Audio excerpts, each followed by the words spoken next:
Hello, and welcome to D-SETI.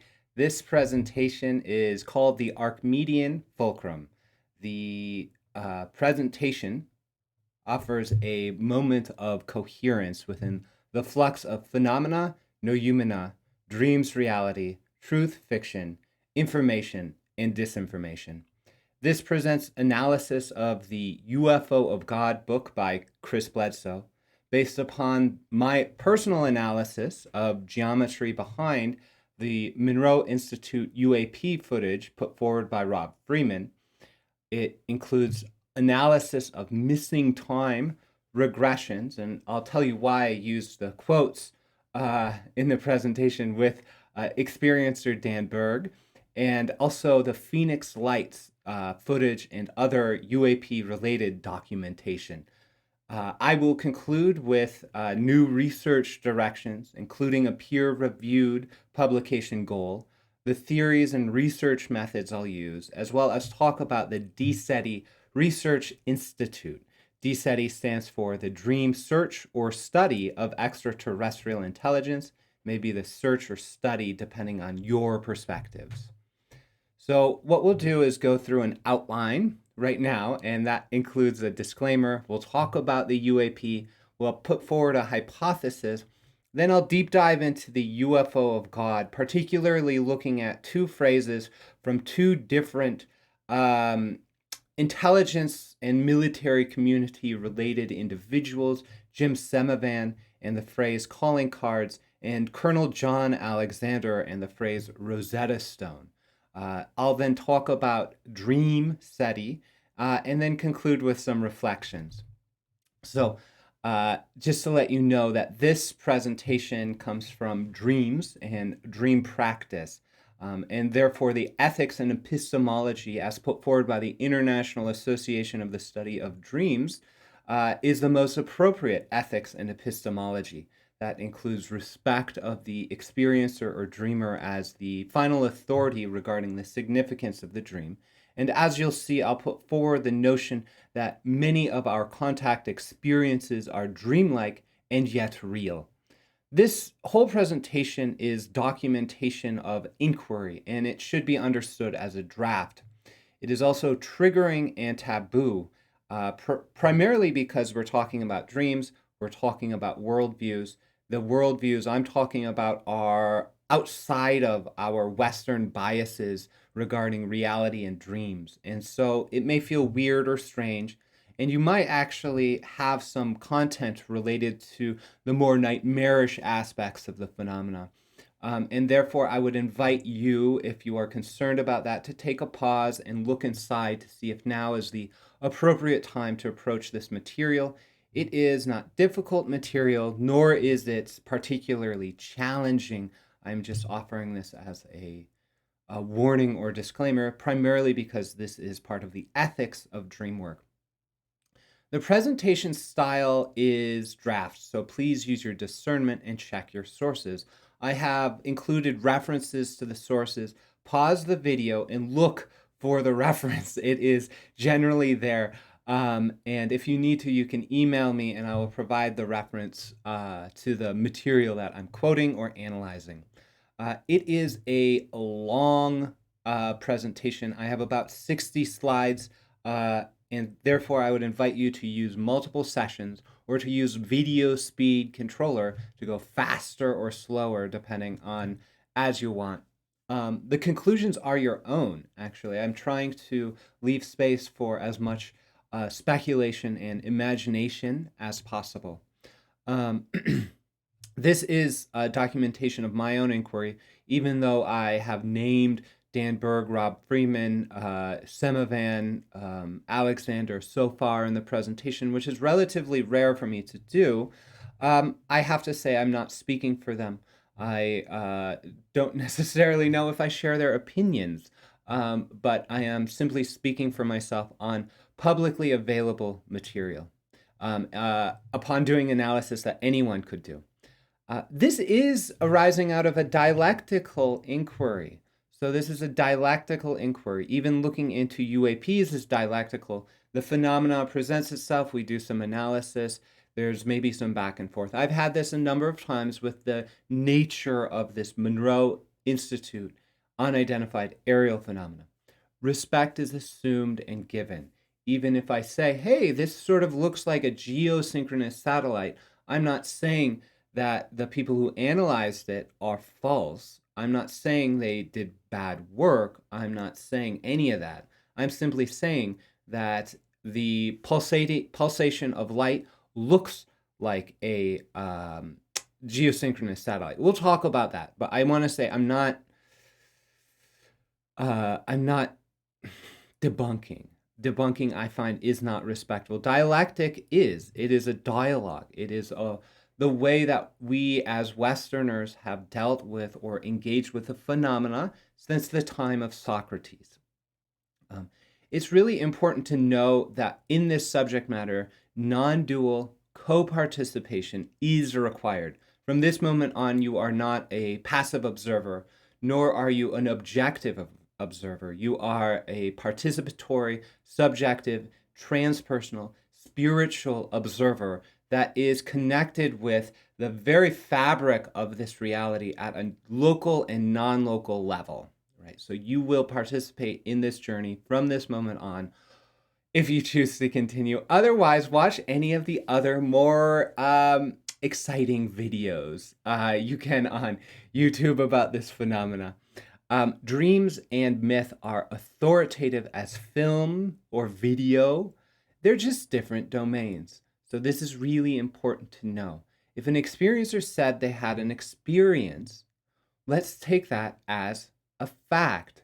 But what that fact signifies needs to be discussed, right? I can say I had a dream of extraterrestrial beings. I visited with them in a craft.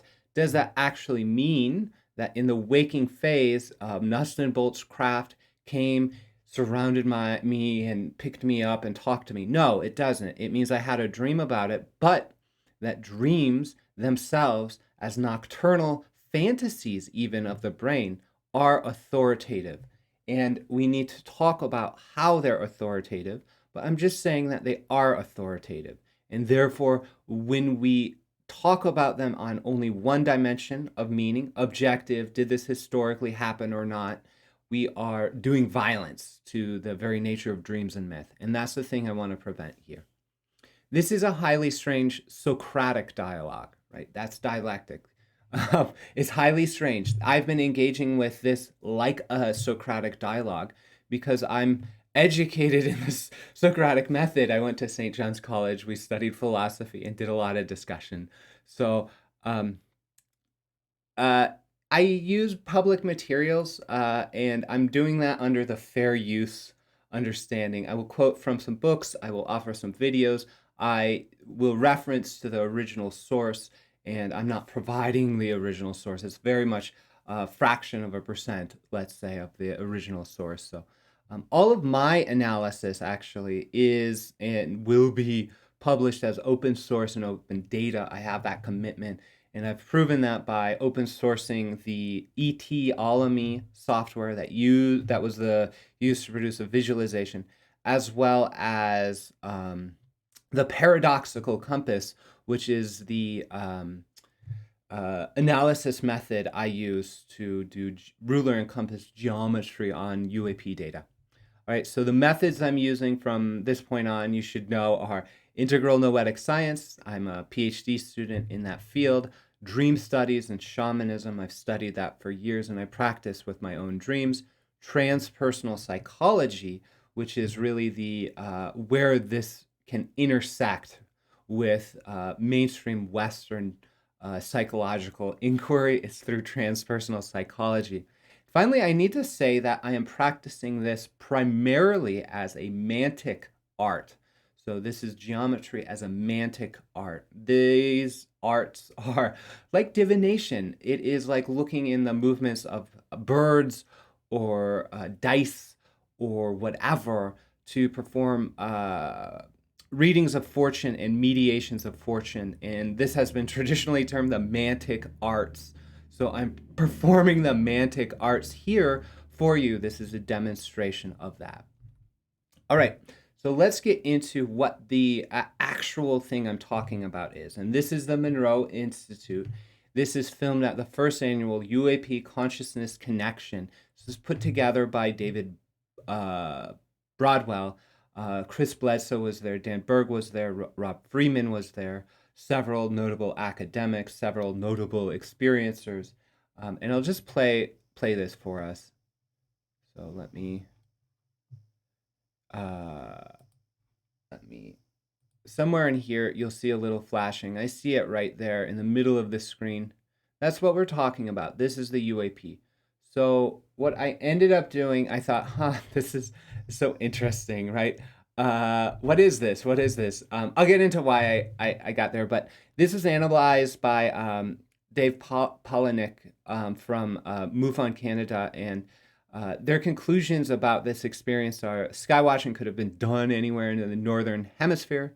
Object could be seen. The object could be millions of miles away, and continuing to get further away might account for the diminishing view.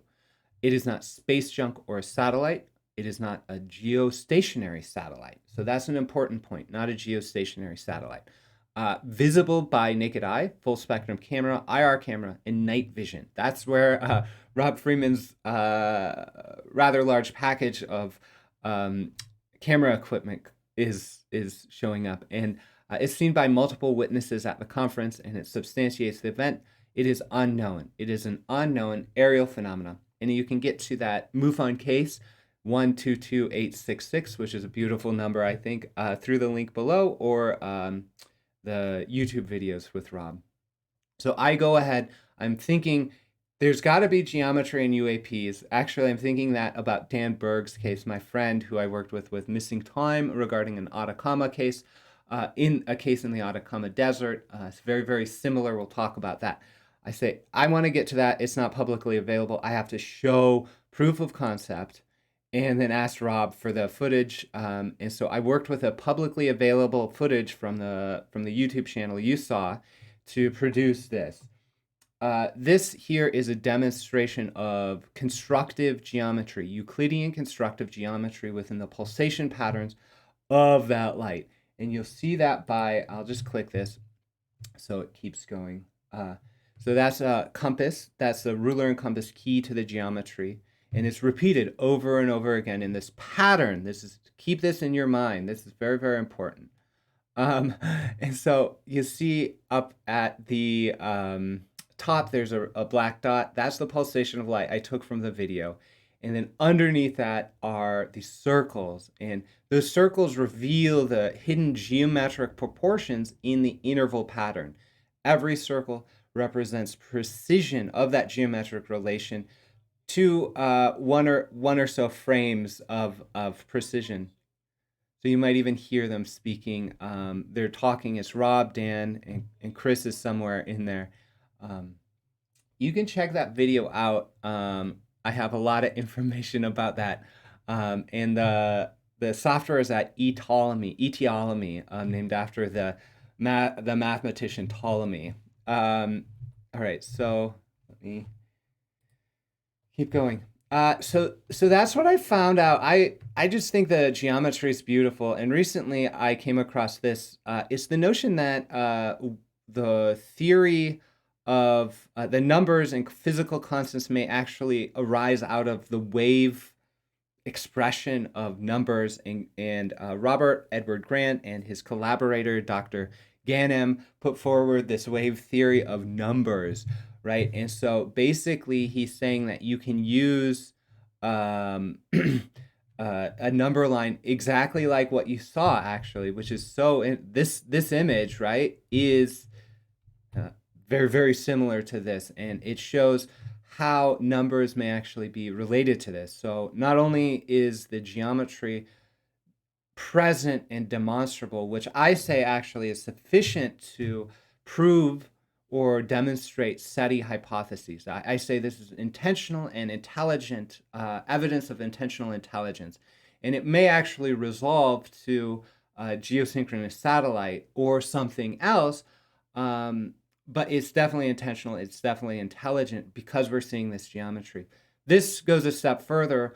and hypothesizes that based on this sort of, they call it the wave matrix, these sort of circles and the numbers and stuff like that. I don't know exactly how that works, but I'm pretty sure. I'm just sharing this because I'm saying that there is good cause to think that perhaps that pulsation of light really does encode some level of meaning here.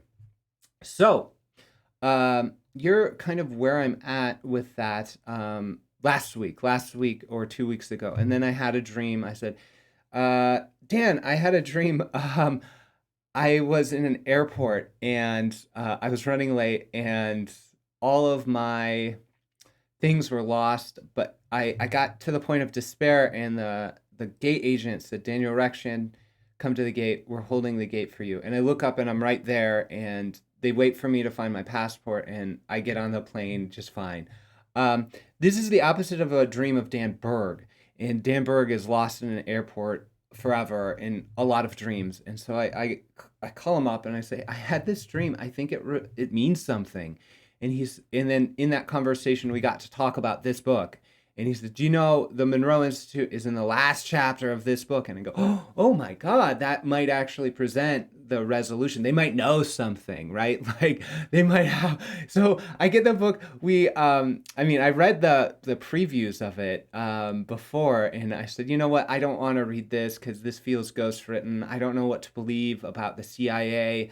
As you know, you see, Jem Semivan is a former CIA director of clandestine operations. That he's a spy, and so is John Alexander, who wrote the introduction. He's the psychic spy George Clooney played in The Men Who Stare at Goats, and so this is clearly written by intelligence community associated individuals who have a long-standing history of psychic spy stuff or spy stuff. And so I said, I don't know what's in here, but I better read it now because the UFO of God actually may be the Monroe Institute.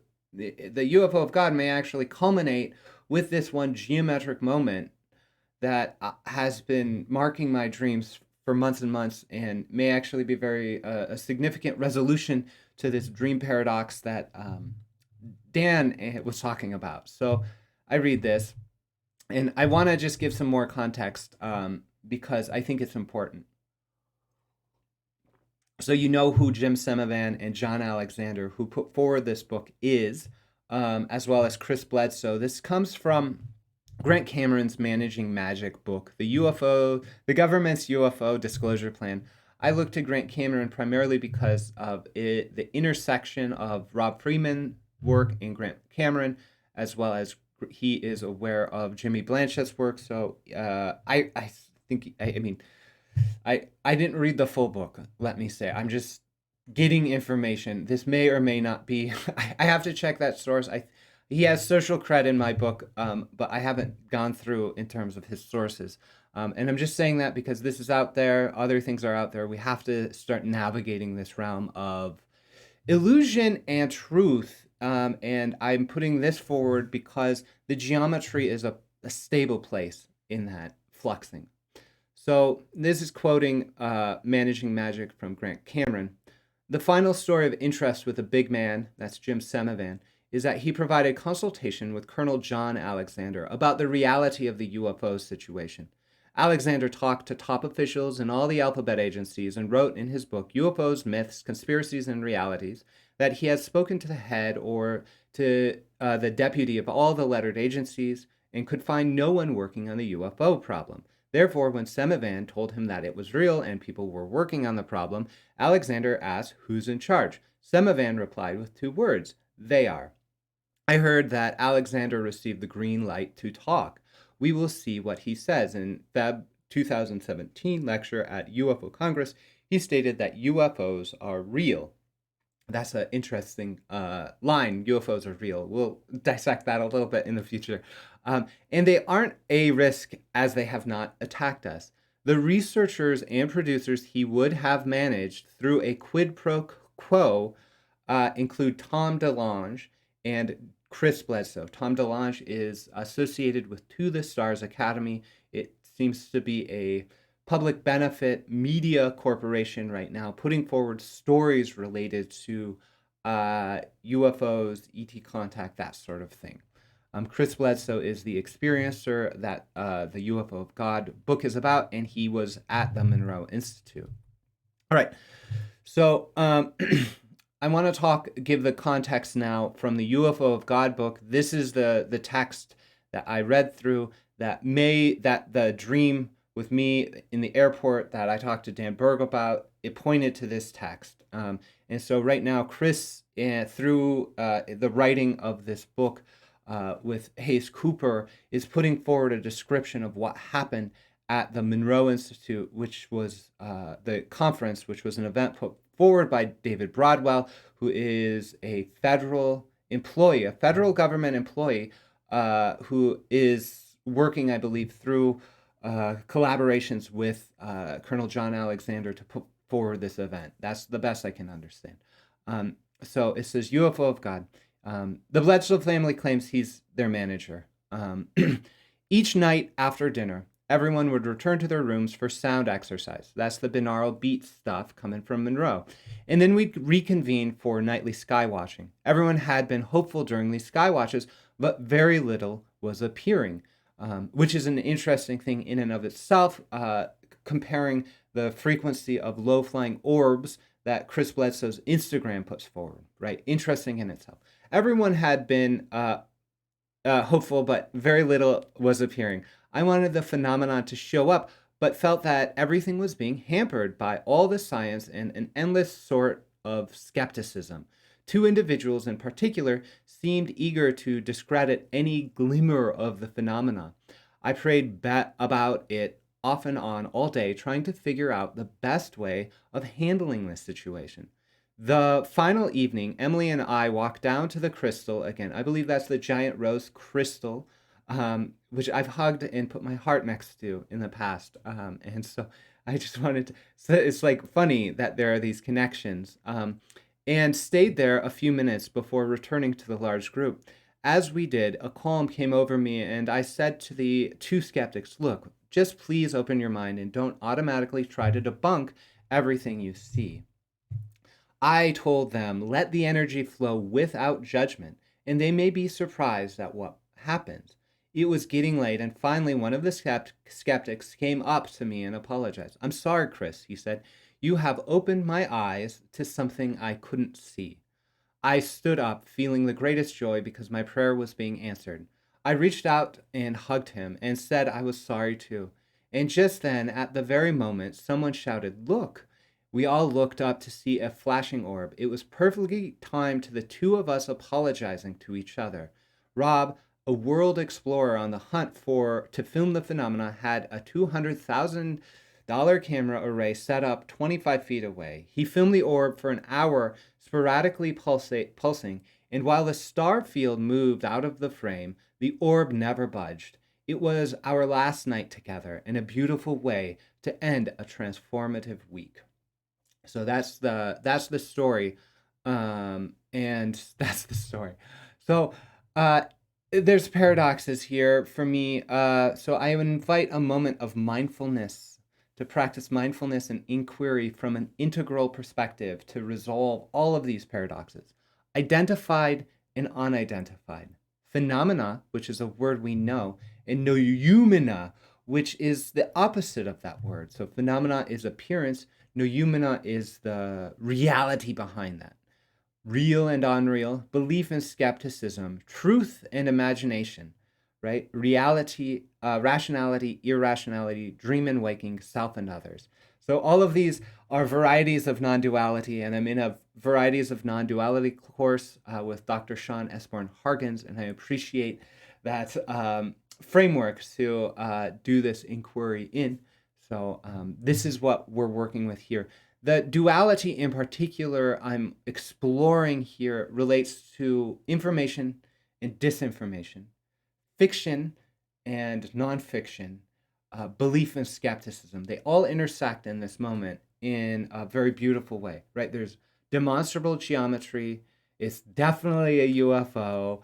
It's balancing the belief of Chris Bledsoe and the skepticism of the skeptics in the end of the chapter, and that's most clearly Dan Berg. If you can see the video from Rob Freeman, that's totally fine.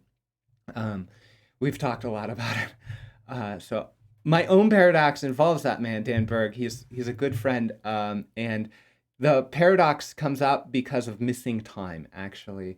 So Dan experienced missing time in the Atacama Desert with Ricardo Gonzalez during a pre-programmed human-initiated contact event. So a year previous to that, I believe 2 people through automatic writing predicted when this event would occur, and that Dan Berg, a cameraman of Rob's crew, would be taken. He had 40 minutes or so of missing time in the middle of Atacama Desert. We've talked about that as a case study here.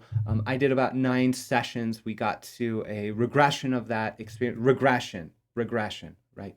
I'm double quoting that because there's things you need to know. It's really important to know that Rob Freeman filmed that nearly geosynchronous UAP.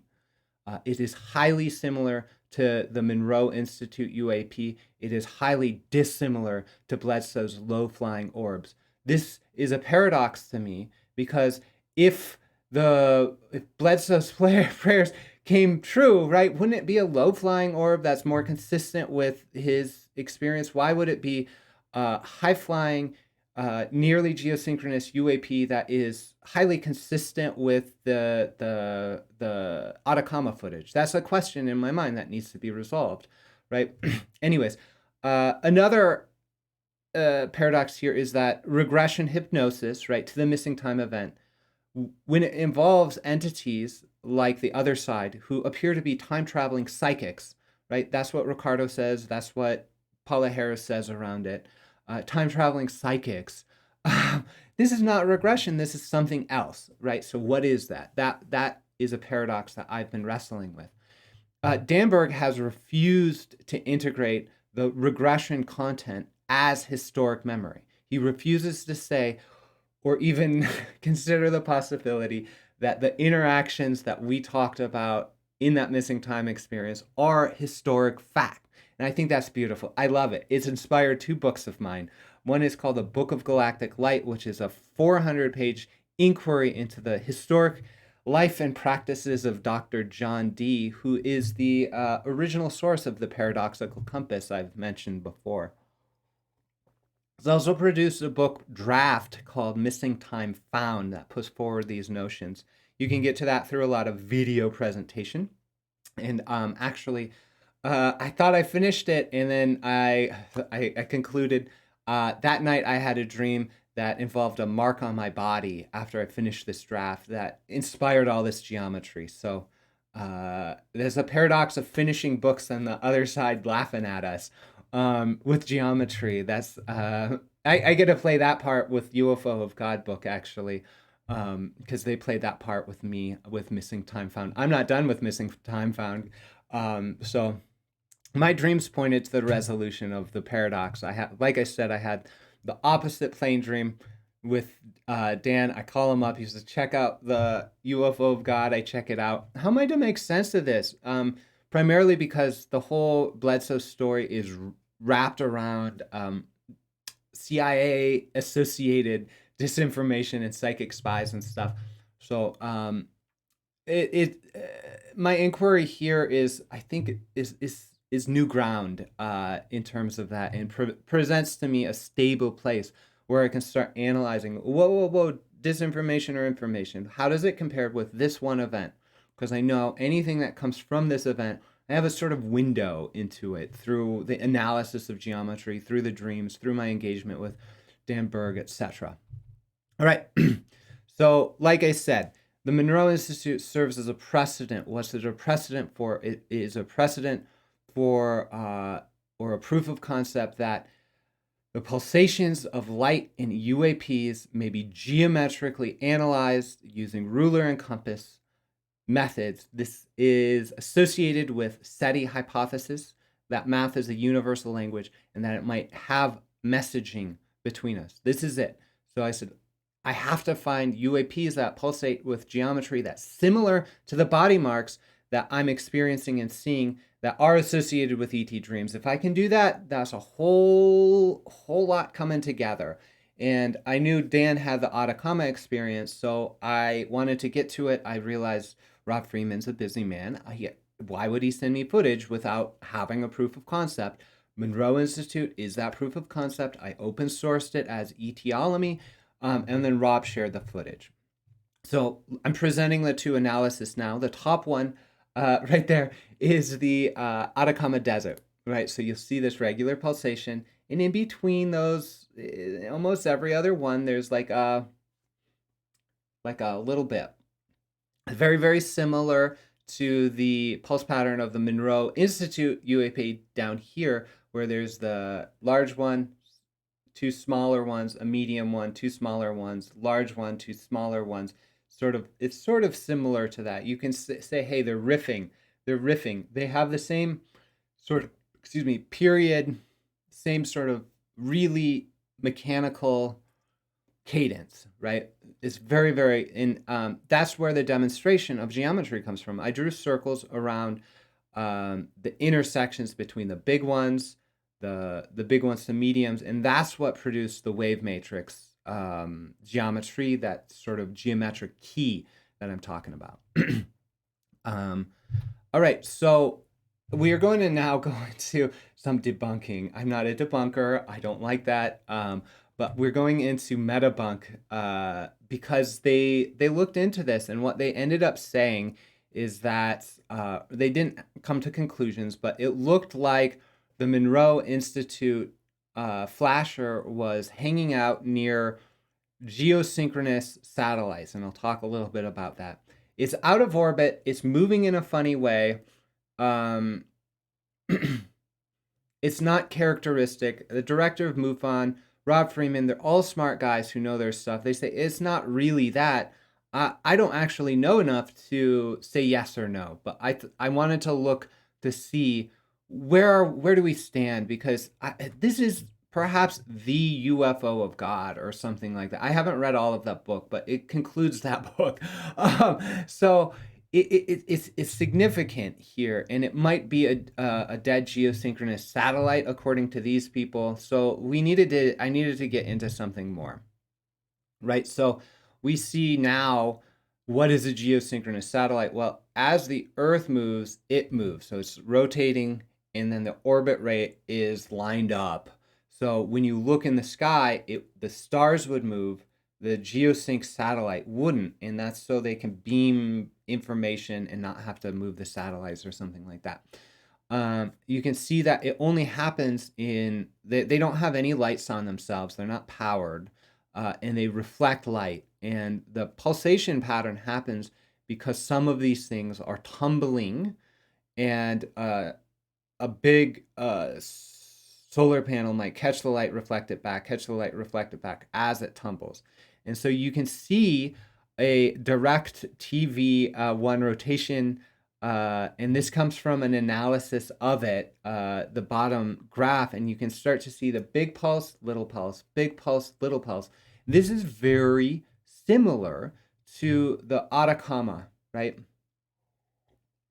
Using this model, we could construct a geometric 3D model of something that might reflect light in a same way, right? So you'll notice that the periodicity of the direct TV satellite is 5 minutes for a rotation. Here we have each of these frames is it's 30 frames per second or so. So it's not slow. It's not slow. It's pretty fast, actually. So what are the precedents for this UAP pulsation pattern? So I look to the literature, the scientific literature. I'm not saying it's a geosync satellite. I'm saying, what are the precedents in geosync satellite literature? And they say basically, there's like one paper that's like, okay, if the rotation rate's above a little bit, it's like that's like a third of the Monroe Institute pulse rotation rate. They go, this is not a game if you're going to connect with it with a, I don't know what they do. They send something up, they send a robot to slow it down, and they do something with it. So they were like, that's not a game when you do that. It's really easy if it's but like minutes rotation period. So anyways, in another paper, investigations of the evolution of optical characteristics and dynamics of proper rotation of uncontrolled geostationary artificial satellites, right? That there's a sort of light pattern that comes off of them, and you can see that in the top graph. In the bottom graph gives us a distribution histogram. It clumps the periodicities of these things. So we see that a lot of them, actually, there is 11 of the surveyed satellites are rotating less than, that have a period of rotation that's 20 seconds or less. So if you know that Intelsat is the first bit, and way back here, right, you can zoom in and you can start to see how, yeah, there's Telsats. I think I saw some Intelsats nearby. So, right, so this is really, it's like here to here. We're starting to see some materialist kind of notion that perhaps this UAP that has beautiful geometry or whatever is actually a rotating satellite. But I'm not going to say that right now, because I want to riff a little bit on the name Raduga, right? So you can see, isn't it interesting that the major precedent for this UAP satellite is Raduga, and in the literature, there is another Raduga who's coming from the Phase Research Center in Moscow, Russia. So is Russian science ahead of us again? This is a paper I want to talk about. It's fascinating. This guy, he believes in out-of-body experiences. He calls it the phase. It's astral projection, remote viewing, lucid dreaming. It's all in the phase. And he says, oh, that's all in the brain, right? I guess. So he's trying to prove this. But he's run a research experiment where he's asked for volunteers to try to emulate encounters with aliens and UFOs and dreams. And about 75% of his participants were able to do that. And I'll read some of the results, right? Of the volunteers, 114, that's 75%, were able to experience AUEs, that's alien and UFO encounters, after one or more attempts in dream space. The results indicate that 61% of participants encountered alien-like creatures, 28% encountered UFOs, 24% experienced fear or sleep paralysis. Regarding the successful cases, 20% were close to reality in terms of the absence of paradoxical dreamlike events.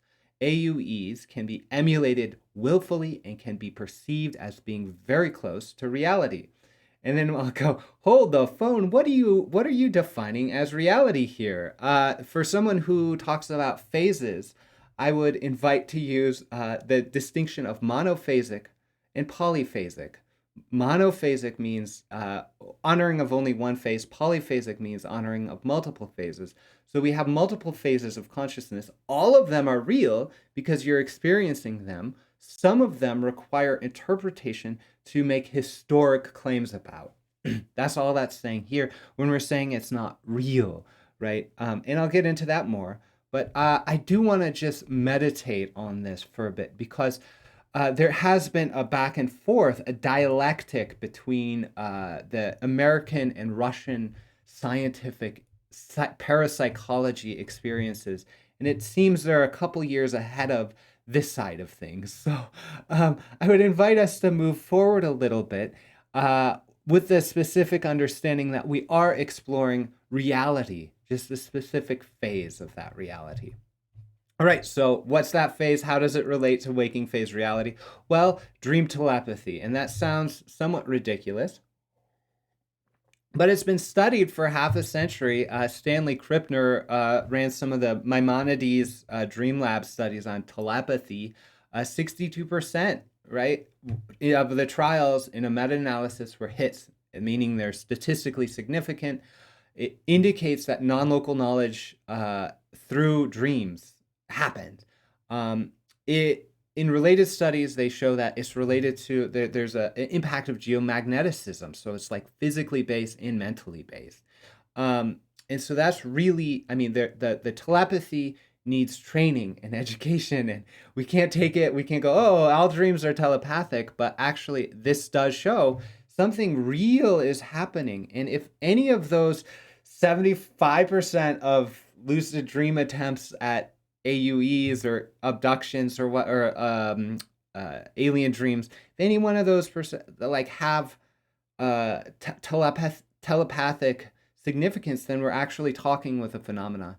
We're actually having a mind-to-mind communication. It just looks strange, and we're having a hard time interpreting it. That's just where we're at. It's important to note that Krippner then says, hey, the enigmas of anomalous dreams, that means telepathy, precognition, and dream apports. He talks about things moving from the dream world to the waking world. These enigmas may be understood through dream shamanism. And this is a paper he wrote in the 90s about how we construct the waking phase reality like we construct the dreaming phase reality. And the thing that makes sense of all of it, dream shamanism, is what he says. He also says that you are the dream shaman. No one else needs to be. You yourself, anyone who dreams is that shaman. But we need to talk about it in some ways. So, all right. So, where are we at now? So we need a hypothesis of all of this that is really effective, that accounts for all of this phenomenological data, right? The data includes raw footage and historic data. It needs to account for the intuition of experiencers that ET NHI contact occurred. All of the experiencers were like, yes, something is happening, right? Geometric intuition, even if that's synchronicity, even if that is synchronicity, even if all of those experiencers just were excited about a geosynchronous satellite, isn't that so amazing? A geosynchronous satellite through synchronicity of that one moment needs to be accounted for in this. Also, the geometric intuition regarding UAPs. Someone has to explain to me how geometry can come through my dreams and body and 6 other people. I'll get into that, but someone needs to explain that in the theory that explains this phenomena. Has to explain the synchronicities of UAP, human-initiated contact experience, and the interpersonal dynamics, right? Watch the video, feel the energies, listen to the words, and see what's happening up there. It's very interesting. The hypothesis needs to explain the interest of and actions of the intelligence community. It has to make sense. The intelligence community actions have to make sense in this context, right? Because they're interested in this story, they're managing this story. It's very, very clear. Like the Amazon, it's an Amazon bestseller, the UFO of God, introduced by Jim Semivan and Colonel John Alexander, both of which are associated with the intelligence community and constructing Hollywood narratives, that sort of thing. So it has to explain the similarity to the Atacama event and the prediction through automatic writing a year prior to that Atacama event. It has to explain the synchronicity of the missing time Dan experienced in the UFO footage. Finally, it has to explain the intersection of the Bledsoe story with the Pheonix lights. And I would say all of this is associated with the Pheonix lights, and I'll show you why. But these are all the requirements of the theory to fit to this data set, right? So what's my hypothesis? The hypothesis, I will have to say that I'm putting forward in here in this text, I'm saying it is a geosynchronous satellite. I'm not actually saying that. I'm offering that as a sort of rhetorical device, actually. Because the thing that we'll discover is that the reality of the phenomena and related noumena dissolves the following dualities: skeptic, believer. That's Chris Bledsoe and that's Dan Berg, the skeptic and believer. Both represent expressions on a dualistic pole. Right? Dan's over here going, oh, that's a satellite. That's a satellite. Chris is over here saying, oh, no, that's my friends, the orbs. Something in between actually is what will align best with will align the hypothesis best. This is the middle way, right? So illusion, reality, self and other, human and alien, right? So the hypothesis I'm offering is a rhetoric mythic device. We're not talking logic now. I'm offering mythology, right? This is in Socratic dialogue. They talk about logic a lot, and then at a certain point they hit the end of logic and they go, "Let me tell you a myth." And this is that myth. For me, I'm expressive in that way, whatever. So here we go. Invisible whirling plasma intelligence watches over humanity. At times, it comes down and visits in dreams. It takes the body that suits it most at the time. Sylph, angel, or alien. We might even say something like UFO, flying saucer, airship. I don't know what they did. Ophanums, whirling circles, whatever. It is mostly based in dreams, has interacted with humanity for aeons, and doesn't fully understand the nuances of materialist and positivist science. Humanity forgot their dreams and hurt the planet, so it needed to take action. It hurled an old satellite at the precise moment for synchronicities to wake some of us up to take action. The plasmid may be defined as a dream shaman with the following capabilities: animal embodiment, control of dreams, interpretation of dreams, initiated and initiator into non-local and local knowledge systems, telekinesis, telepathy, and apportation, hybridization of all bodies at all levels, inspiration of mathematical, technical, and political creativity within the human sphere. Its operations rely on the following, perhaps hermetic principles.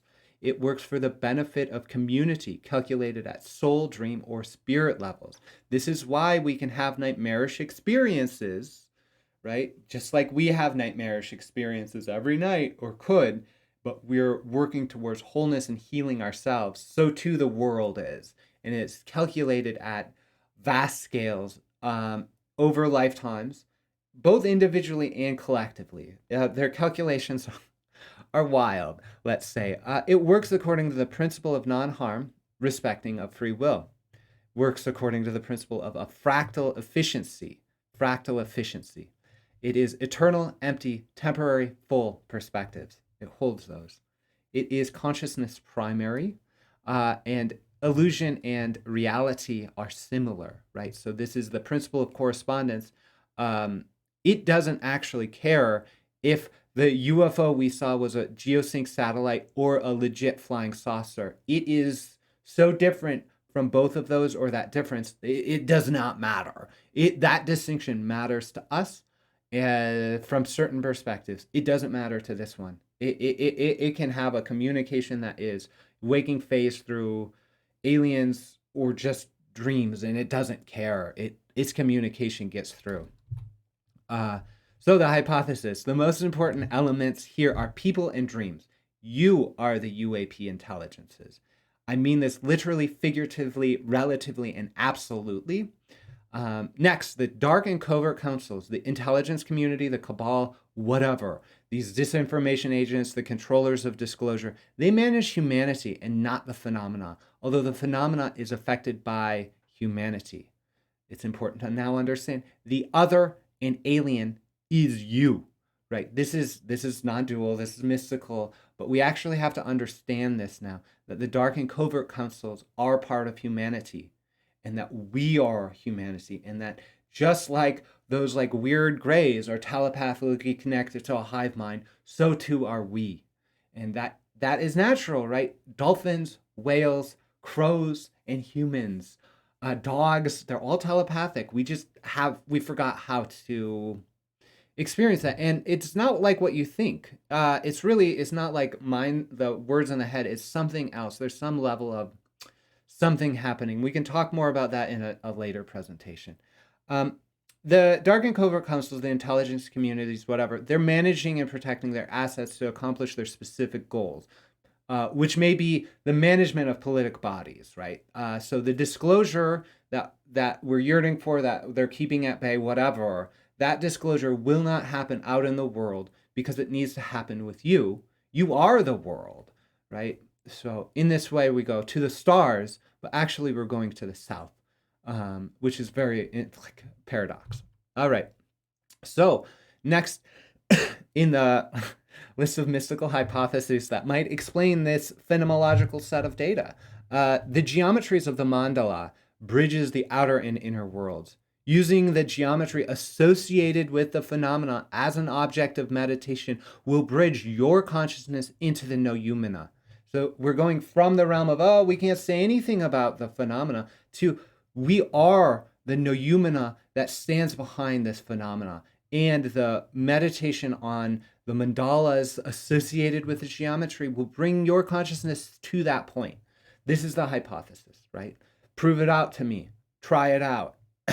There is a characteristic geometric expression of the phenomena. It may be expressed through UAP footage or art, but it is always associated with the intuition of meaning that is felt at both personal and transpersonal levels. Right. So this is Tom King looking at the Pheonix lights and going, there's geometry in here. And the entire world being fascinated by that. That's what I'm talking about. There's an intuition of meaning here. I saw the blinking lights of the Monroe Institute, and it just was insidious. At first, I was like, "Was that it?" And then months later, I was like, oh, "Wow, there's so much more." And it is expressing through intuitions of meaning in this book. It was in the UFO of God. It's so there we go. Anyways, the geometry here is objectively demonstrable. That's really important to understand. It is not, oh, I see a shape in the clouds. It's literally and truly you can demonstrate congruence of these things across frames and frames of video. It's insane, the level of consistency. It's the Atacama and the Monroe Institute UAPs moved fractions of like little bits of the screen over minutes and minutes and minutes. So it's coherent. The geometry is objectively demonstrable, but its meaning is derived from subjective and transpersonal experiences, aka your dreams around the time of the UAPs or whatever. Geometry requires, this is from science, geometry requires imagination, intuition, and embodiment, right? That's how we do work with geometry. We don't do AI math on it. You've got to sit with it and imagine with it, right? So working with this geometry will lead to mathematical and technical insights sufficient to produce the phenomenon, right? We are talking about the technological insights necessary to go to the stars. This will emerge out of it. Do you know why I say that? Because the history of Western mathematics, the history of Western science is based in these fulcrum points where dreams intersect with the thinking of our cultures. I'm talking about Descartes. I'm talking about Socrates. I'm talking about the invention of Google, and Niels Bohr and the atom, Mendeleev and the periodic table. These are inspired through dreams first. And some of those mathematicians, some of those inventors will tell you they interacted with entities in their dreams that provided that mathematical creativity that has now changed the world. We are at that point of interaction with these dream beings that they are providing sufficient mathematical insights and technical creativity for us to go to the stars. All right, so let's get back to the UFO of God book. I love this cover, by the way. I think it's brilliant. Salvator Mundi. And it's painted over a couple times. There's mysteries around the orbs. Why are the eyes cut off here? Why is it androgynous but has a beard? Like, what's going on? There's so much here. So thank you for that selection. All right, so let's read a little bit about, from the perspective of the intelligence community, putting forward this story, wrapping, this is their spin on this story, that we now have objectively demonstrable geometric pulsation patterns that have been associated with a number of different things, geosynchronous satellites, as well as alien dreams. So this is from Jim Semivan, former CIA clandestine directorate of operations. I don't know what that means, but I'm pretty sure that's spy stuff. So he writes, if there is generally accepted truism in the study of UFOs and the phenomena, it is that the whole subject area is extraordinarily complex and perhaps ultimately insoluble. This situation may change, of course, but I think not without the help of the phenomena itself. Well, thank you, phenomena. At that prospect, the formal introduction, or perhaps a long Socratic dialogue, does not appear to be in the cards. So far, we are engaged in a one-way conversation with the phenomena, despite the messages and admonitions it occasionally dispenses to contactees, experiencers, and abductees. UFOs have appeared often enough in our history, but that they are now indelibly stamped on our imagination. But they offer no calling cards or fixed address, except the occasional remark that they hail from a distant galaxy or a planet, or from another reality. This is from Jim Semivan. He's associated with To the Stars Academy. He was a spy. He's talked about his own experiences. So we know he's managing a number of stories, at least so Grant Cameron asserts, right? So actually, here's a calling card. This is the geometric key for the Monroe UAP constructive analysis, right? So I go, what's going on with the Monroe Institute pulsation pattern? I go, let me do the geometry here. Let me draw it like a mandala. Let me draw it like a construction. And this is the key. This is the most abstract version of that I could create. And the observation of this with the E.T. Alamy visualization shows that it is a geometric construction that's reducible to a single circle, a single mandala, and that's really important. This is the calling card. All right, I saw the calling card recently, and this is inspiration. This happened 5 days ago or something like that. So I was watching this video, visiting the spot of the Fayetteville incident, which is where Chris Bledsoe's original missing time event happened, interactions with the orbs that he reported to MUFON. The rest is history. So Bledsoe, I didn't know if this was a real photo or not. I analyzed it. I mean, I've got stuff like, it's like that, more or less. I analyze it, and I'm like, oh my God, it's here. And so I messaged everyone I could to go like, is this real or not? Then I actually watched the Discovery documentary, and I was like, oh, Bledsoe directed the Discovery Channel recreators. He was like, oh no, the light needs to go this way, the light needs to go that way. Okay, you got it. So he produced a couple, and they produced 2 animations. This still shot, I believe, is from that animation, and they overlaid it onto here. I don't know where this image actually comes from. I tried my best to find it in the video, and I'll talk a little bit about that. But I said, that looks like something, and that looks like something. So I analyzed that one, right? So you see that, and look it. We'll just go back and forth a few times so you can see the congruence, right? It's not the same. There's slight differences. The orb on the right is off and up a little bit, and that's actually characteristic. That's a characteristic. Oh my God, the person who did this knows the Pheonix lights geometry. That's my hypothesis. This is my conclusion, and I run through the possibilities. But so here we go. Right? I just think that's absolutely beautiful, and this is a recreation. This is an imagination. This isn't a photograph. Right?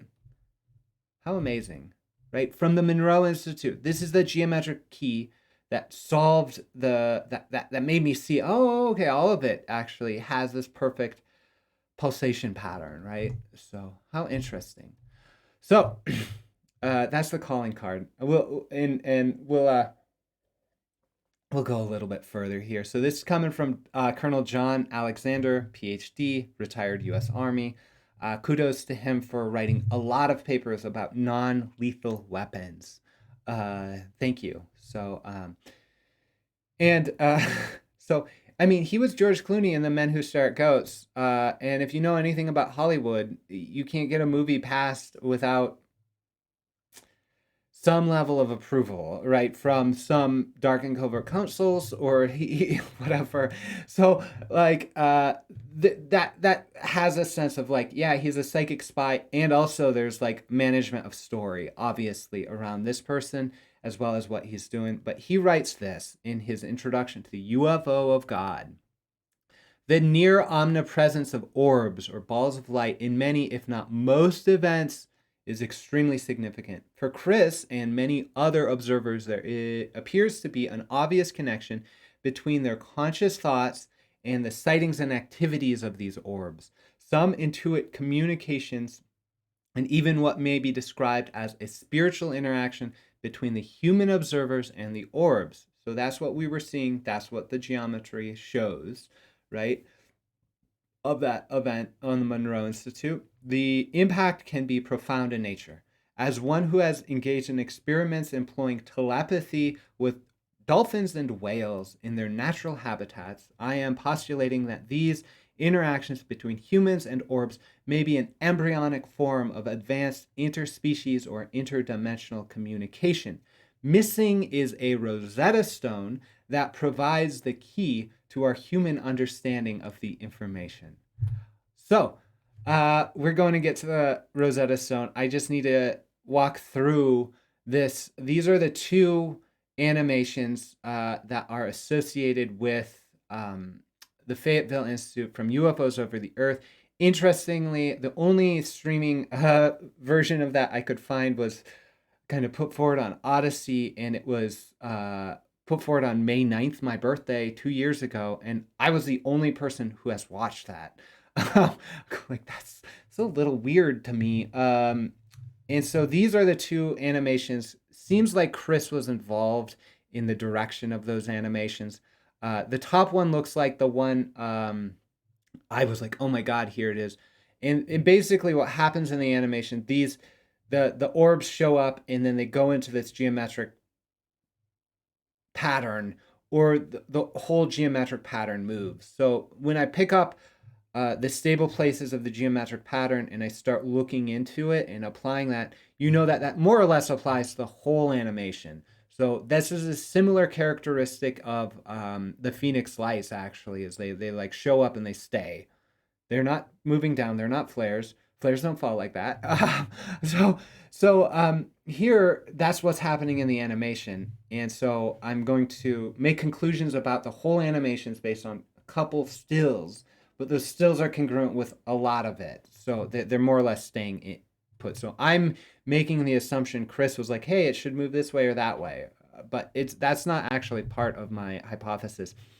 Here's the Rosetta Stone. Here's the earliest occasion of the Rosetta Stone I could find. This is a petroglyph from Utah. It shows a humanoid being with circles in the eyes, circles in the hand, antenna. I don't know, that kind of looks mantid to me. Kind of looks like a 8 foot tall mantid that can shoot geometry out of its hands, like in a DMT event, or whatever else. Notice the presence of animals here too. The geometry. There are little balls that seem to have wings on them. They look like floating orbs being shot from the hands of this being who is marked by that geometry themselves, right? So I took the one that like Chris's animation and I dropped it onto the image and I circled it. So I only use the transform and rotate and flip tools to get this the congruence here, and I scale it, I move it, so I go bam, that's it. That's the geometry, right? The two animations actually fit this one really well. I don't have that image, but you can do it if you want. The next one I want to show is the celestial phenomena over Nuremberg. This was really famous recently because Cahill and Elizondo, I think. Cahill was at the event. Elizondo should have been at the event. They filmed like a black dart on their property, something like that. I don't know, but it was there. That's where I've been paying attention to this one ever since. But you go, there's a lot of orbs here, but what if they're moving in formation? Oh, well, maybe the artist would like represent them in different colors. So that's what I thought, and I was like, oh, the Pheonix lights can fit on these.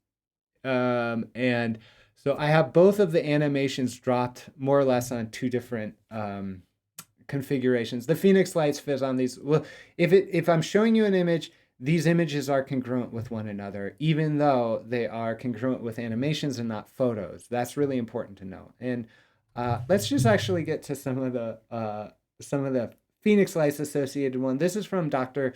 Lynn Kitty, 2001. And this is a photo. I've overlaid the animations on top of it. Clearly,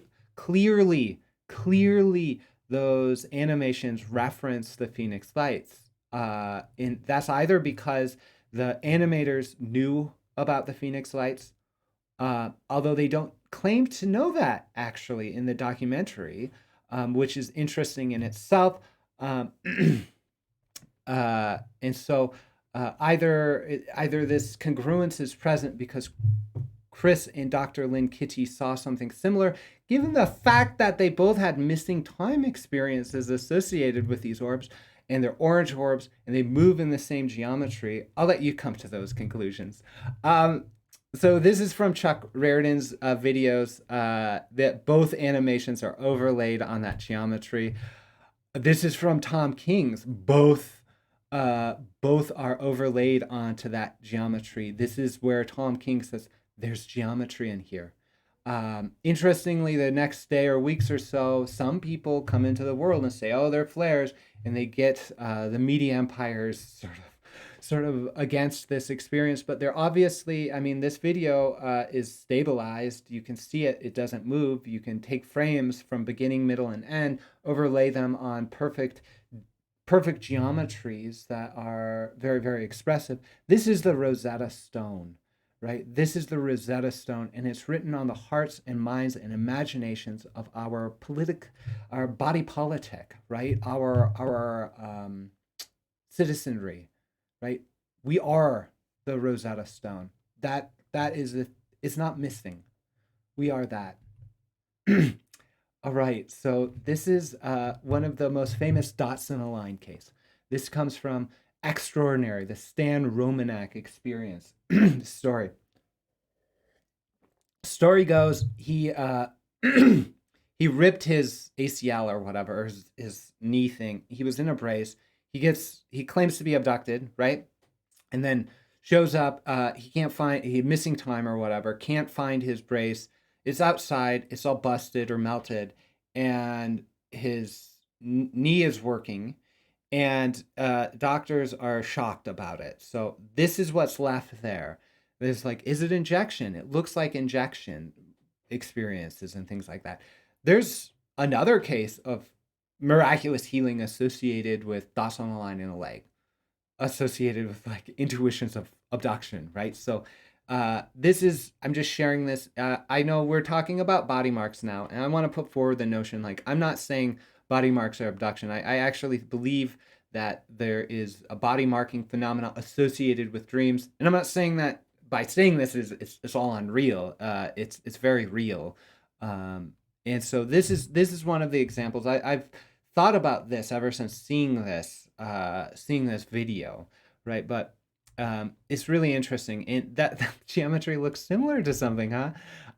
So this is my geometric analysis of it, right? So this is placing it within a mandala, right? So that Vesica Pisces, that sort of that shape, that is commonly associated with the Madonna, the lady, the divine feminine, right? Is there? It's right there, and so that's how you draw the. It's based on bisection, so a very rational geometric method of bisecting lines. So on the right hand side, you'll see several nested bisections to get the size of the dot and placement of some of the dots. Then you'll also see this slanted line. That is the golden section. That is the golden ratio being expressed. And also, please do note how the dots line up with these points of intersection. They're a little above, they're a little to the side, but they always reference in very rational ways that sort of placement on these geometric points that we'll see it. We saw it in the calling card image from the animation. Here's another body mark experiencer. This is from Reddit. I thought these were some of the most clear expressions of dots in a line. And here we see the golden ratio. This is from the same experiencer who has dreams of tall gray ETs visiting, by the way. Talks a lot about Dolores Cannon and the hybridization experience. It's not scared of this stuff, that sort of thing. You notice the one on the right has a sort of angle to it too. So I think that's really interesting. Right. So now we're starting to even see, even in the middle, right? Even in the most right one, top right, there's a big dot and there's like an angle and then a straight line. You can see both of those animations that Chris put forward in that body mark. Isn't that incredible? This is my body mark. This is why I got into this on the solstice last year. I thought I finished the Missing Time book, and then they marked my body with a very, very small one. It's the smallest one I've ever seen, and it's subtle, and half of it's kind of like smudged away. And I was like, there's something in here. It's meaningful. 6 months later, Dream People come to me, and they say, Dream People, the ETNHIs, they say, hey, do some ruler and compass geometry, follow our instructions. We'll change the world together. We hear you want to be of service to others, and that you're willing to do so by working with your dreams, yourself, and other. We'll work with you, and just do what we say. And so I started to do the geometry, and I discovered a lot of stuff, and then they told me to do this, and I was like, oh my God. I have not yet put this within the Vesica Pisces, even though it yearns for. I've not yet done that because it's hard. I think something magical will happen when I do that. I don't know. For me personally, and I call this a dot in a line phenomena, a dial, DIAL, dots in a line.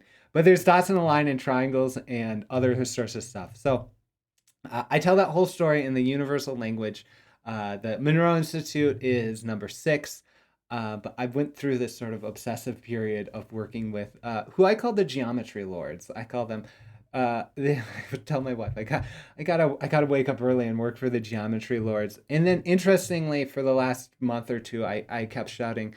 I imagined like I was like a Scooby-Doo villain or whatever, pulling off a mask, going, "For I am the geometry lords," that sort of thing, and that sort of play and imagination actually helps me relate to this phenomena in a way that keeps it from being too serious.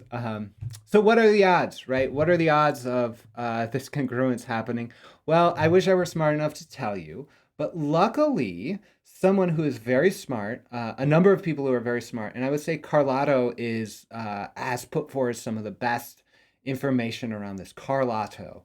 Look up his work, Planetary SETI. His analysis of the surface features on Mars, that will tell you what the odds are. Because when I show you, hey, look, check this out, the imagery that Chris Bledsoe made up were directed for animations in this like documentary that sort of maligned his whole family. It's congruent with mounds on Mars that many scientists have looked for, and they've actually gone through and calculated the statistics behind the odds that this sort of geometry would be naturally forming, right? So if you're curious about that, you might use their methodology as well as the criticism of their methodologies. And one of the main criticisms actually was like, yeah, you can look out there, right? You can look out in the world for geometry and find it. That's cherry picking. You have to put forward your hypotheses first and then look. Well, guess what? My dreams of ETNHI have told me to do that, and I've documented them as best as I can. That's what the Universal Language video series is. I've got these I email people my hypotheses, and I go, hey Rob, I think there's going to be geometry that's expressive of bisection and golden ratio in here. Oh, wow, it is actually. So that's actually proof. That's not the other way around. I'm not fitting this sort of model. They told me to do that in my dreams, and I've done that, and lo and behold, right? So I'd love for someone to go through, tell me the odds. But I think it's interesting, the connection with Mars. Once again, another connection, because this whole area was remote viewed, I believe, by McGonigal, or one of the CIA remote viewers, uh, associated with the Stargate program. So the CIA Stargate program, we're starting to see some connections and overlaps of this waveform coming through the world. All right.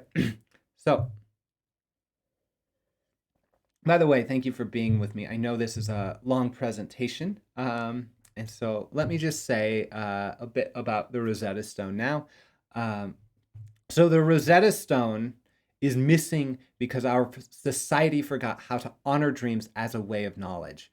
Traditionally, dreams were used as a local and non-local means of knowledge, as a ways to mediate fortune in a domain of entity communications.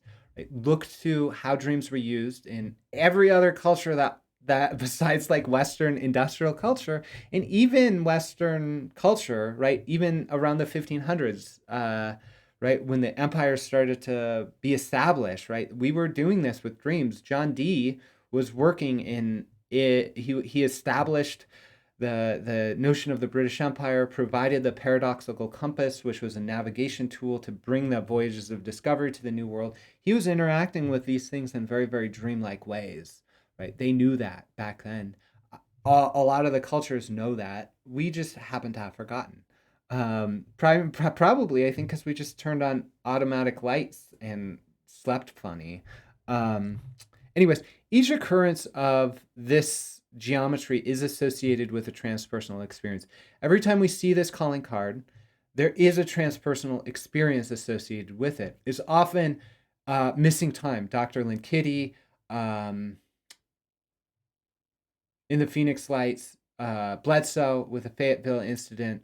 I had a marking on my body. I'm not saying it's missing time. I'm saying it's a dream. I did not lose that time. I know where it is. I know who I interacted with.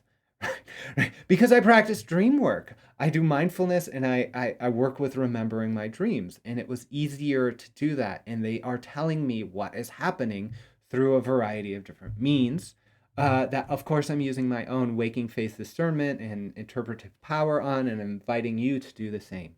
The dreams involve actual communication and messages of the geometry. So we go, oh, does that encode meaning? Yeah, it might encode meaning, like pictographic or binary or whatever, like most SETI researchers assume.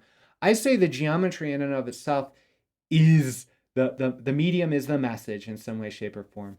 And also the transpersonal experience, the inner experience, is that somehow it's encoded, right? Somehow it's encoded. And I think because geometry, constructive geometry, is imaginative, intuitive, and embodied, you see it, you go, oh, that's geometry. Something happened already.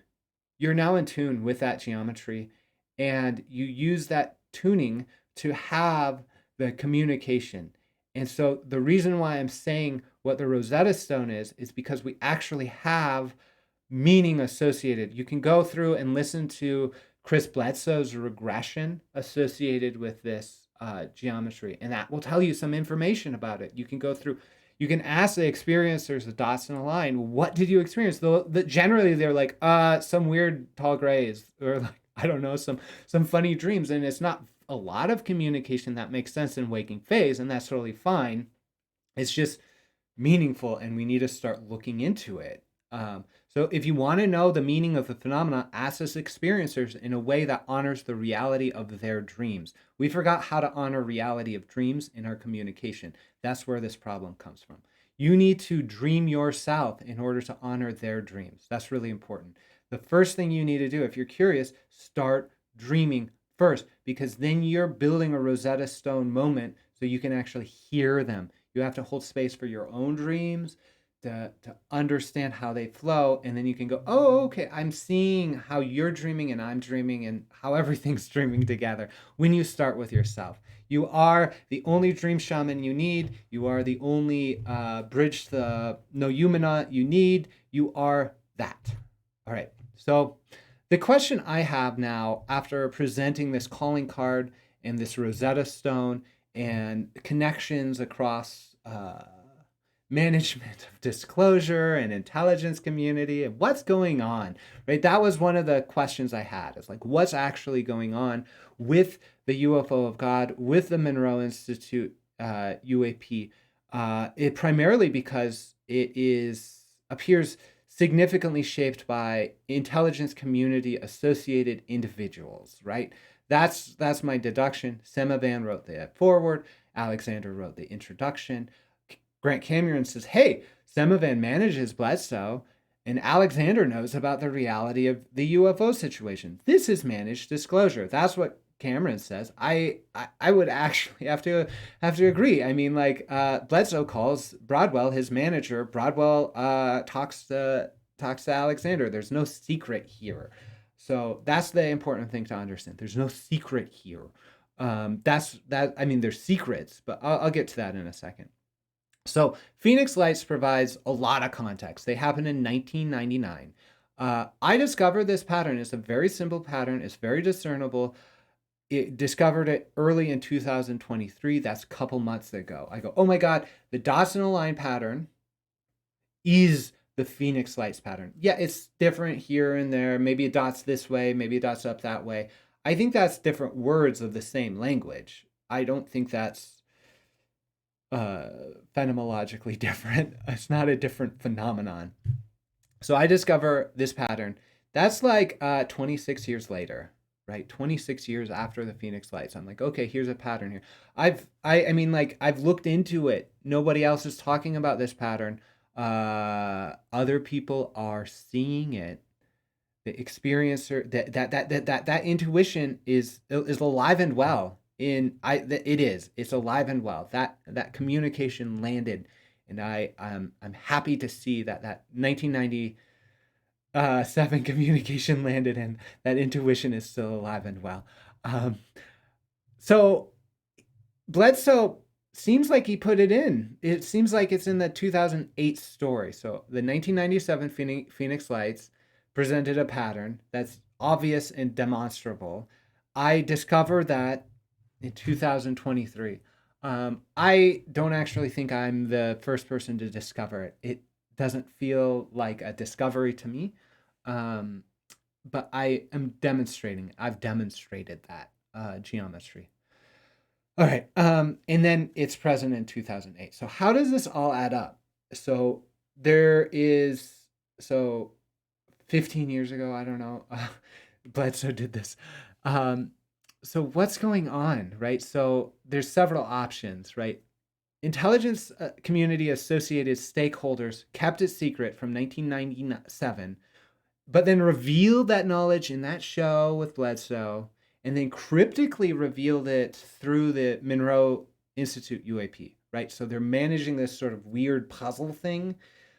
That doesn't feel right to me. I mean, that doesn't feel right to me. The second option is that the intelligence community associated stakeholders don't know, and that Bledsoe directed it because he actually remembered or intuited the geometry present within his orb experience. He told the Discovery people about it, and they put it in. And that stayed unrecognized until I found the connections between the Pheonix Lights, Dawson Align, these different the calling card, right? Then we go, oh my God! Actually, doesn't matter if it's made up. At that point, it's evidence that he had that geometric intuition, and that geometric intuition expressed itself through. If you note in the Discovery Channel, he used gestures. It was embodied. It was imaginative. It was intuitive. It was so. Or the third option I'm putting forward is that nobody knew. And that the geometry itself made itself known through synchronicity involved with the creation of the animations, my analysis of the Monroe UAP, and the body marks of at least 5 ETNHI dreamers. Like, all of the options are incredible here regarding this calling card and Rosetta Stone experience. All right, so how does this relate to disclosure? This has been a big question on my mind. How do we understand this story? Who are these people managing this story? And so I Google, I go to YouTube and I say like, all right, tell me about the most recent CIA psyops. I go CIA psyops, and then there's a woman talking about empire and colonialism and stuff like that, and just tore this apart. Call this cringe. Humans of CIA. There's just basically like, you can do these demographic kind of videos. It doesn't change the fact that all of the evil things happen in the world. And I was like, yeah, that's actually really true. And then but I'm sensing into it, and it's like these people seem great. I mean, I don't know. I, maybe I fall for this a little bit too easy, but actually, the about 2 years ago, right? They started a new PR campaign, and they're putting forward the humanity of the CIA. That makes me go like, are there other types of beings in the CIA? But these humans of the CIA, they're just like us. And so that's the messaging that's happening. um, the reason why I'm talking about this is if you listen to Semivan and the other retired, allegedly retired intelligence community associated people who are former spies, but now are consultants occasionally, right? They are honest about their experience, right? You can read them. You go, oh, they're actually experiencers. They have the dreams, they have the experience. The phenomenon is here, and they're out in the open, right? Like these people are. They're expressive of their own humanity. And is that used to a greater disclosure kind of psyopy thing? I don't know. I don't know. I just make the assumption, right, that the intelligence community has a function and a purpose and a role, and that in part is management of body politic media type culture, right? So, uh, and they're doing that through putting forward authentic stories. There may be omissions, and that may be really interesting to explore. But in general, it feels as if it's like Semivan in a recent interview, I think it was with Aliens and Artists, was said, when you're doing spy work, a lot of it's just being friends with your informants. You're not like James Bond kicking people or whatever. You just make friends with the people over there who have a certain agenda and that lines up, and you're actually friends that happen to have an intelligence associated experience, right? And I know what that's like. I work with people as their like hypnotists, right? And it's like Dan Berg and I are friends, and also have this sort of phenomenal experience together. So, anyways, um, that's just information, right? It's not an accident. This PR campaign started around the time these former CIA people authentically started bringing forward their experience stories, right? I don't think that's an accident. And I think you can get some information about analyzing all of this, right? Right. But I think they're really, truly authentic in their expressions in the introduction and forward. That's my reading. There's more context, and the meta analysis, or like a meta criticism or interpretation of the texts, will actually reveal omissions and things like that that will be interesting. But ultimately, I feel that this is management for the sake of political management. That's just what happens. And it's a tool of our government, basically. And it's a tool of our people. This is why I'm saying the other is the self here, right? This the non-dual interpretation. They somehow through our specialization, it's become something other and alien, but actually when everything flows well, we're all the same because we live together on a beautiful planet together. All right. So I asked my dreams. I was freaked out about this. I was freaked out about the intelligence community connection with geometry that touched my heart, right? Touched my heart. It's intersecting with the life of my friend, the skeptic in the last chapter of UFO of God. I was like, oh my God, like I don't want to be on that radar, but actually I go, my dreams tell me how to relate to this, right? So I asked my dreams, and they gave me a perspective. This is my dream, right? I wrote this and I sent this, I believe, to Broadwell and Dan Berg, because I don't know, because that just made sense for me to do. And so now I'm reading it to you. I'm with a friend. That's Stanberg. We're watching a UFO or something like it. It is night and the sky is full of stars, and there's a sense of light in the dream, even though it is night. We are at the edge of the land and water. The UFO is in the water now.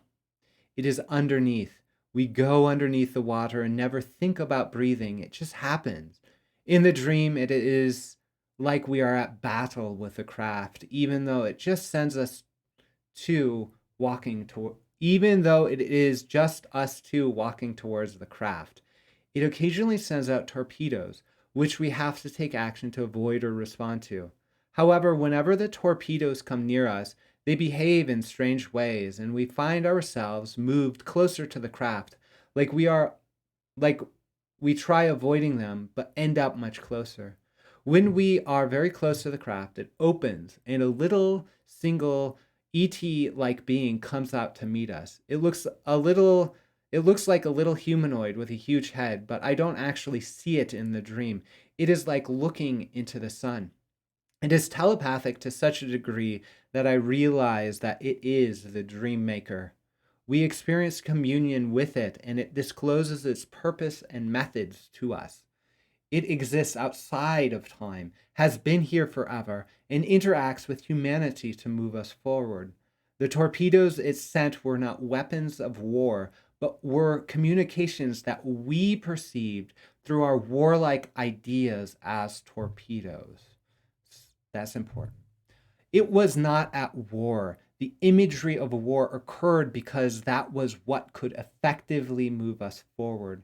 It gave me the impression that this single craft may be responsible for all the strange sightings everywhere and everywhen. It pointed out the variety of medium through the dream as a metaphor for where and when it is. It is in the night, but there is light within the fabric of the dream. It is in the water, but you can breathe. It is both other and self. It communicated that it will be working for the development of humanity in ways that are both kind and efficient, which has been understood as hybridization, but this is a poor translation of the idea from the transmedium realm the craft reside in. It pointed out that the warlike perspectives we held before the communion reveal more about our minds than about it, the NHI. It is actually us at some level, which is why it has the capacity to shape our experiences. It emphasizes that it provides only one type of cause to the pre-communion experiences, and that we provided many other types of causes, right? So it is saying, hey, in the pre-communion phenomenal experience where a craft or whatever happens, it sends a blast of a wave of energy or whatever, but we take that and we form that with our imaginations, is what it's saying. With our preconditioned concepts and things like that, we give it form. We are like robots in a way, our minds and dreams, and it's being animated by this light expression through this thing. And so that's why the science fiction and media is so important, right?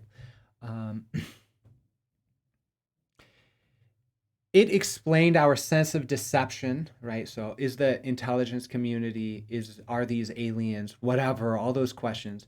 That sense of deception as a natural consequence of the limited perspective we experience in our realm. But that conscious experience within the transmedium realm of craft provide perspectives and understandings that produce trust in the phenomena within our waking perspectives. All this and more went through the fabric of the dream, and I awoke understanding that the path forward is in trust of self within this communion, even though it is expressed through the perspective of others within this realm.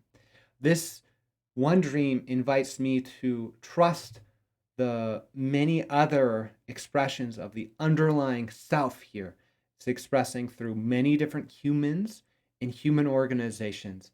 And it invites me to trust the telepathic communion I have with it that's expressed through me and these other beings. That's what it's doing. That's why I'm sharing this dream with you, so we can trust each other and see ourselves in each other. All right, so that's the dream. I wanted to give you some context to this in terms of orienting this within Western science, let's say.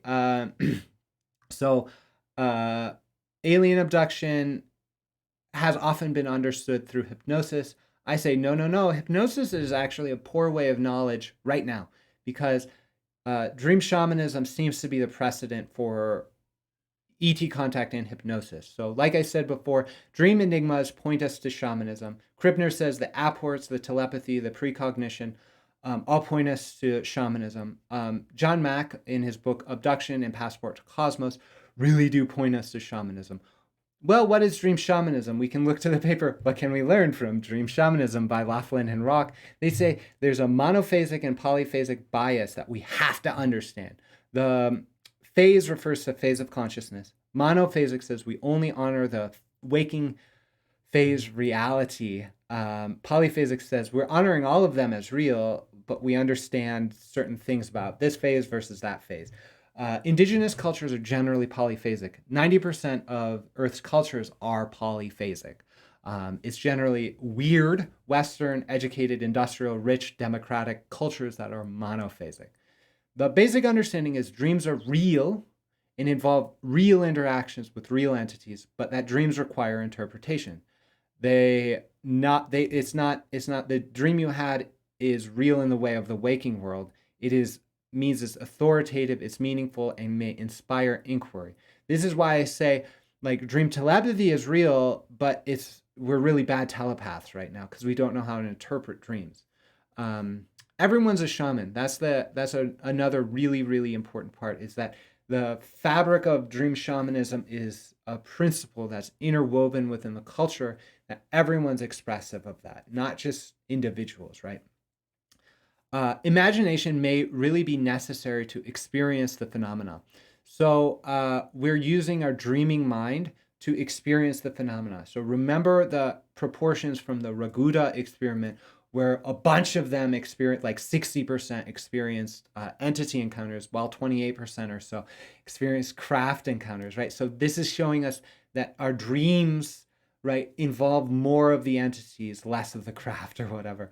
Interestingly, if you look at the Discovery Channel documentary on the Bledsoe experience, the Fayetteville incident, they say he failed the polygraph because he gets to the question, did you make up information about the entity encounter? And he says, no, right? Or something like that. And they go, but it wasn't true. And then he says part of him was split in half and didn't know.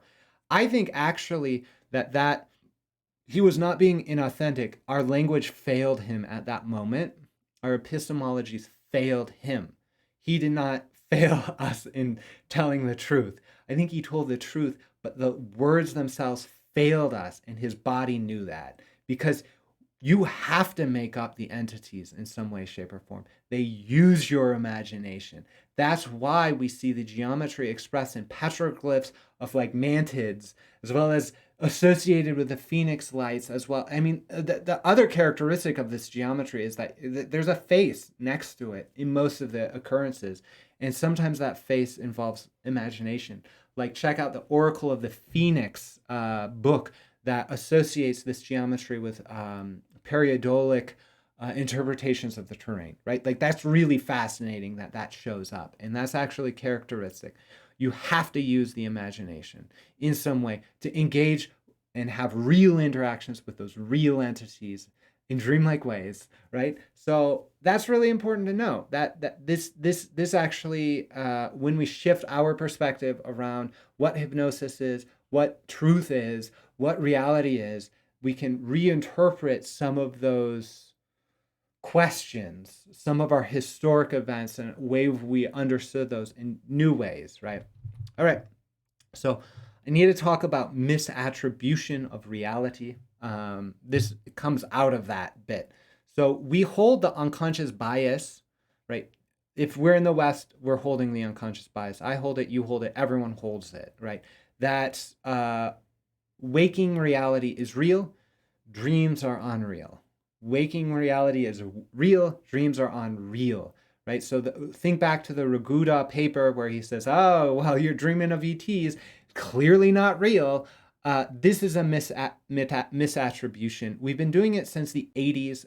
Gackenbach has written a paper about the overlap between out-of-body experience, lucid dreaming, and alien abduction, right? Same thing that Raguda is writing now. She wrote it in the 80s. She says, hey, we're misattributing reality to these dreamlike experiences. And I say, no, actually, we are misattributing unreality to dreamlike experiences. So ET NHI contacts are dreamlike. I've talked about that. It's very clear. And I don't need to go into that now, but there's different perspectives based on that. I go, okay, it's dreamlike, therefore it's unreal. That's a materialist or skeptic point of view.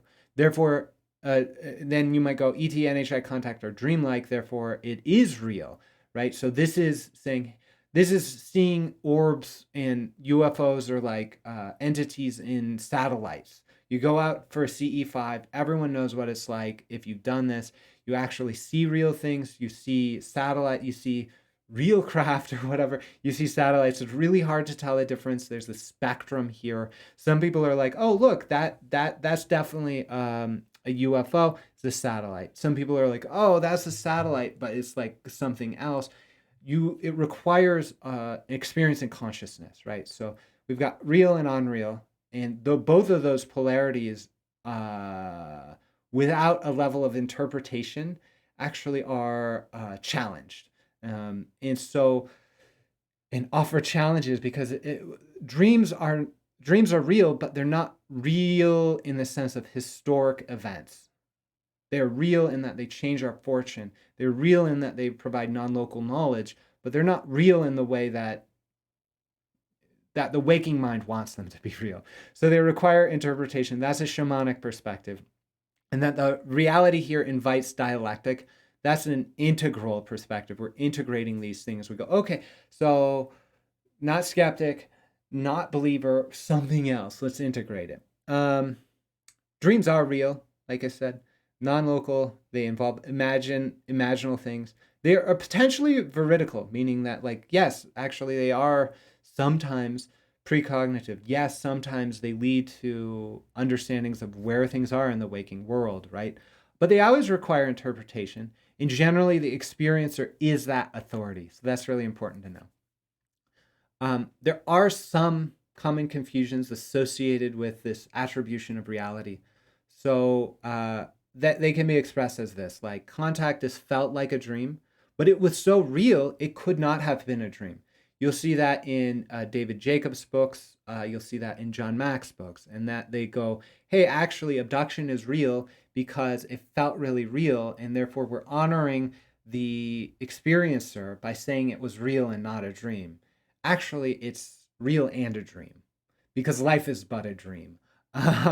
Contact seems, the other one, next one is contact seems dreamlike, therefore it's not real, right? That is false, right? It is not historic event. It's not veridical information unless it's verified, right? But it is real because you had that experience and you're the experiencer of it. But it requires interpretation. Next common confusion, dreams are real. Therefore, all my intuitions are objectively and historically true. Right? That's a fanatic point of view. And that is something that I would invite us to move away from and use more discernment in the experience, but understand at the same time that when we use discernment in the waking experience and talking about the phenomena, we're not discrediting the internal experience, right? I had a very interesting experience analyzing a flare drop over LA. I'm pretty sure it's a flare drop, but I had some of the most potent contact experiences I've ever had through that analysis. And I go, I think this is a flare, but like it is really tuned in to something else. And that might just be the entities using that as a vessel. I don't know. and I go, hey, that's a flare, but actually something's hooked in. And that thing that's hooked in is as meaningful as the physical analysis. Actually, I say the transpersonal understanding is more important. Anyways, the final confusion I want to talk about is I can dream about ETs and NHIs, therefore it's all unreal. That's Raguda saying that. And I say, no. It's actually real, but real in the way of dreams and dream shamanism. And we have to now turn back to our own practices and understanding. And I say, let's turn back to the historic life and times of Dr. John Dee to provide that historic context of dream shamanism in the context of colonialism and empire, right? This is the event that we can turn back to and say, how do we work with it? Well, through dream shamanism. How does the Western British Empire intelligence community relate to that? John Dee, the original 007, right? Like, so let's turn back to it. I've turned back to it. It's called the Book of Galactic Light. I wrote that as a way to make sense of my interactions with Dan Berg in some way, shape, and form. So, all right.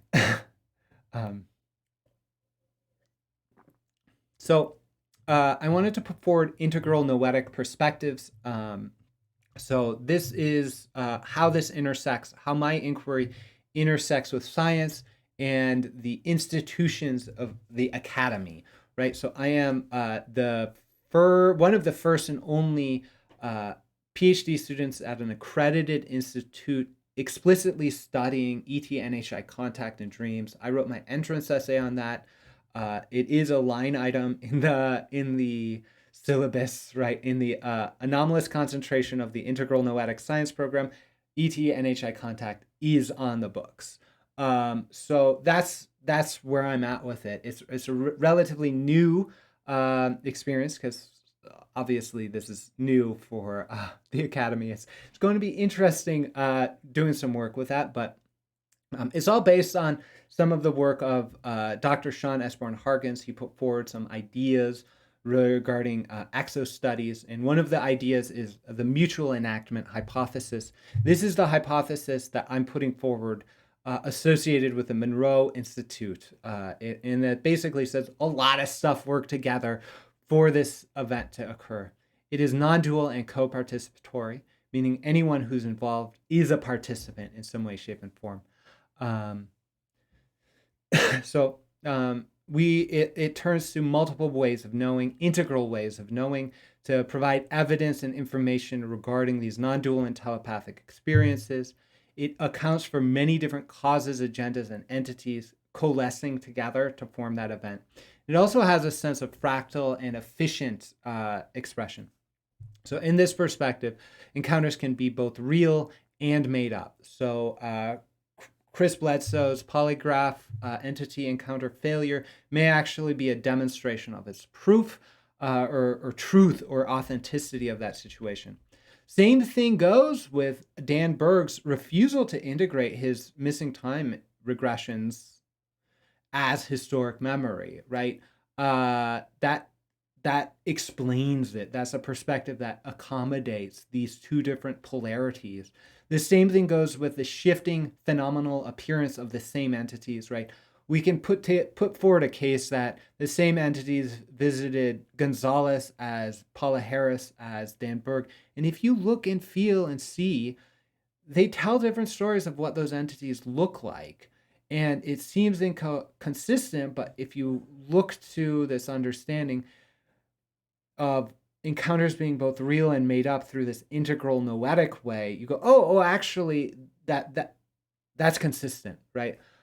Same thing goes with the Bledsoe regressions, right? He talked about their form in the Fayetteville incident as well as their form in future incidents as sort of closed beings of light whose bodies, they no longer needed bodies to interact with him.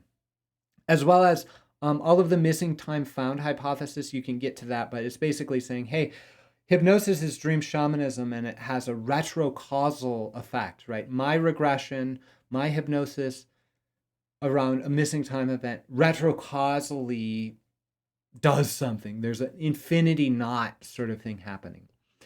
Out of this comes the notion that we may actually integrate the phenomena and noumena. Everyone talks about the phenomena. No one talks about the noumena. I say actually we can bridge phenomena to noumena, the appearance to the reality, through your work with Euclidean constructive geometry as a mandala. That's my hypothesis. The distinction between the phenomena and noumena actually may simply be cultural and weird, Western educated, industrial, rich, and democratic, because 90% of the cultures on Earth are polyphasic. And when you ask them, hey, are you guys lucid dreaming or not lucid dreaming? Hey, are you guys seeing flying saucer, making up flying saucer events or not? They go, those distinctions don't even matter, right? So integral studies actually will help us. There's academic literature that helps us integrate these different perspectives and provides research methodologies to publish on that, which is important. So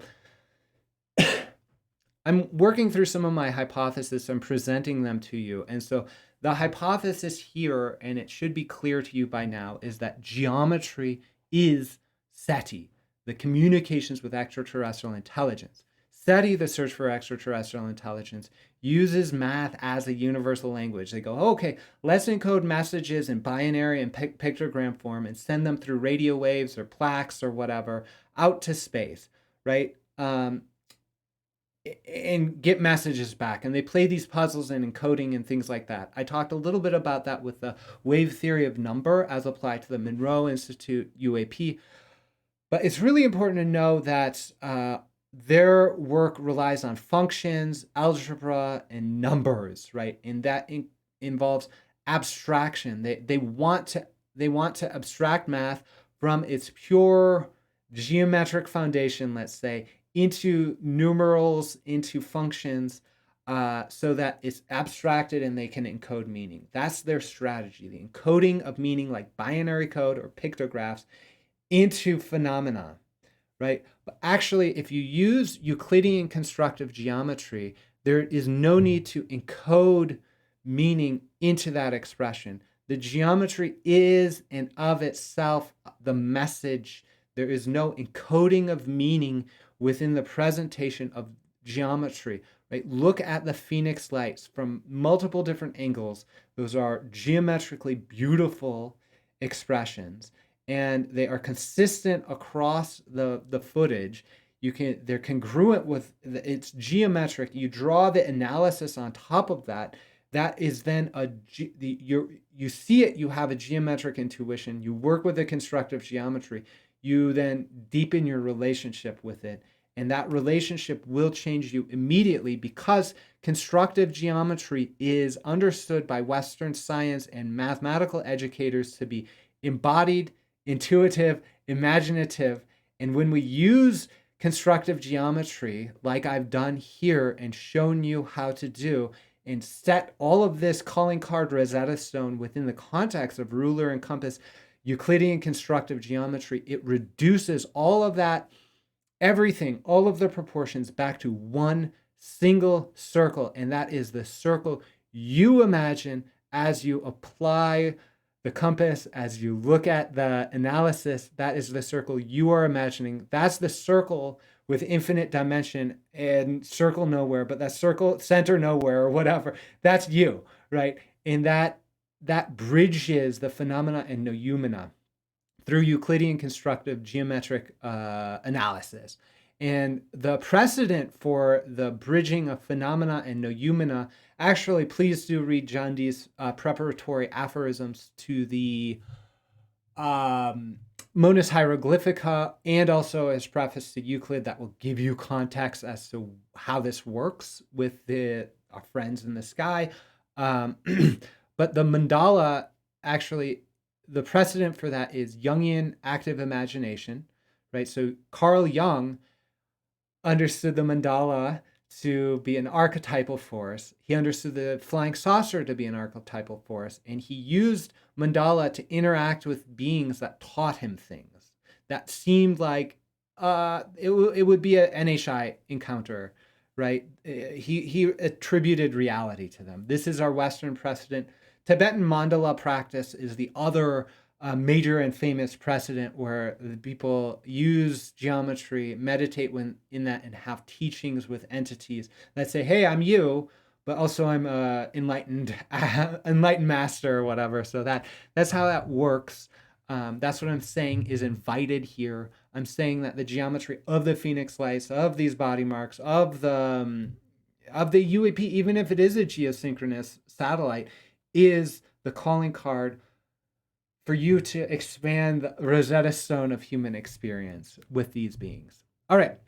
So how is this going to work? How does this relate to academic inquiry? And so this is the question on my mind. I asked my friends in Dream what to do, and they said, "Oh, well, we provided you the information, right? It's to write a research paper to a peer-reviewed journal that includes objective data." This is responding directly to the Dr. Sean Kirkpatrick went in front of the Senate and it was like, people are complaining about all of this stuff. Write a peer-reviewed paper, publish it, and then we'll talk, right? And I'm saying I'll do that work. I have a methodology. I've got a subject. It's going to work. We can publish this. I need help to do that. But the field will be transpersonal psychology. The topic will be Euclidean constructive geometry as a means of SETI and SETI. So that's search and communications with ETI. The methodology will be used will be intuitive inquiry as described in Transforming Self and Others Through Research. That's by Broad and Anderson. And that has been the foundation for a number of transpersonal psychology dissertations, let's say. The participants will include at least 12 experiencers of NHI UAP associated geometry. My sincerest hope is that all of the people I've mentioned in this video will participate, because it won't be a lot of participation. It won't be a huge time commitment, but it will be extremely impactful. The validity tests I'll use are testing hypothesis in line with a free survey, right? So we'll test some of those. Free Beyond UFO survey. That's a very interesting survey of experiencers. We'll test some of those hypotheses. I'm saying that we'll have hermeneutic significance. So let's use this Euclidean constructive geometry to interpret some of these events that are geometric in nature. Do surveys before and after the experience with geometry. See what that's like. See what comes up. Dreamlike inspiration of mathematical and technical insights, right? So that is when I look to the historic precedent of bringing in mysticism and dreams into Western scientific dialogue, right? We can see actually they inspire mathematical creativity, right? And that's very, very clear. Dreams inspire mathematical creativity, technological insights. I'm saying this will come of that. I don't know what it is. I kind of imagine that it is enough mathematical insights to build a light ship and fly around like they're doing. That would just make sense to me. If you evaluate the geometry of the Pheonix lights, eventually you'll be a Pheonix light. Conscious coordination with the phenomena, right? They're using geometry to talk to us. Let's use geometry to talk back. I've got some experiments underway. That should be really interesting. Geometric HICE methods, so that's using geometry to talk back, like that's CE5 stuff. And then finally is transformation of the participants, because we're using transforming self and others through research, right? That's the methodology. We're not doing this for any other purpose besides the transformation of self and others through research for the highest and best good according to the principles of non-harm as guided by our dreams together. Right, so the data that I will collect and publish on, this is my goal. Like I said, I need some help to do that, is event documentation. So that's collation of photographs, videos, details of historic events, aggregation of all the public data around that, putting that into an open data repository. We'll do a pre-survey, meaning we're surveying the people as they come into the research study. It'll be based on the free quantitative measures some other things, a most recent dream and impactful dream survey, as well as an expression of the intuitive inquiry lenses. I'll say, how do you interpret this right now? Because after we do the geometry, I'll go, how do you interpret that now? And we'll compare the two, and that's the method. So the next thing we'll have is the geometric demonstration.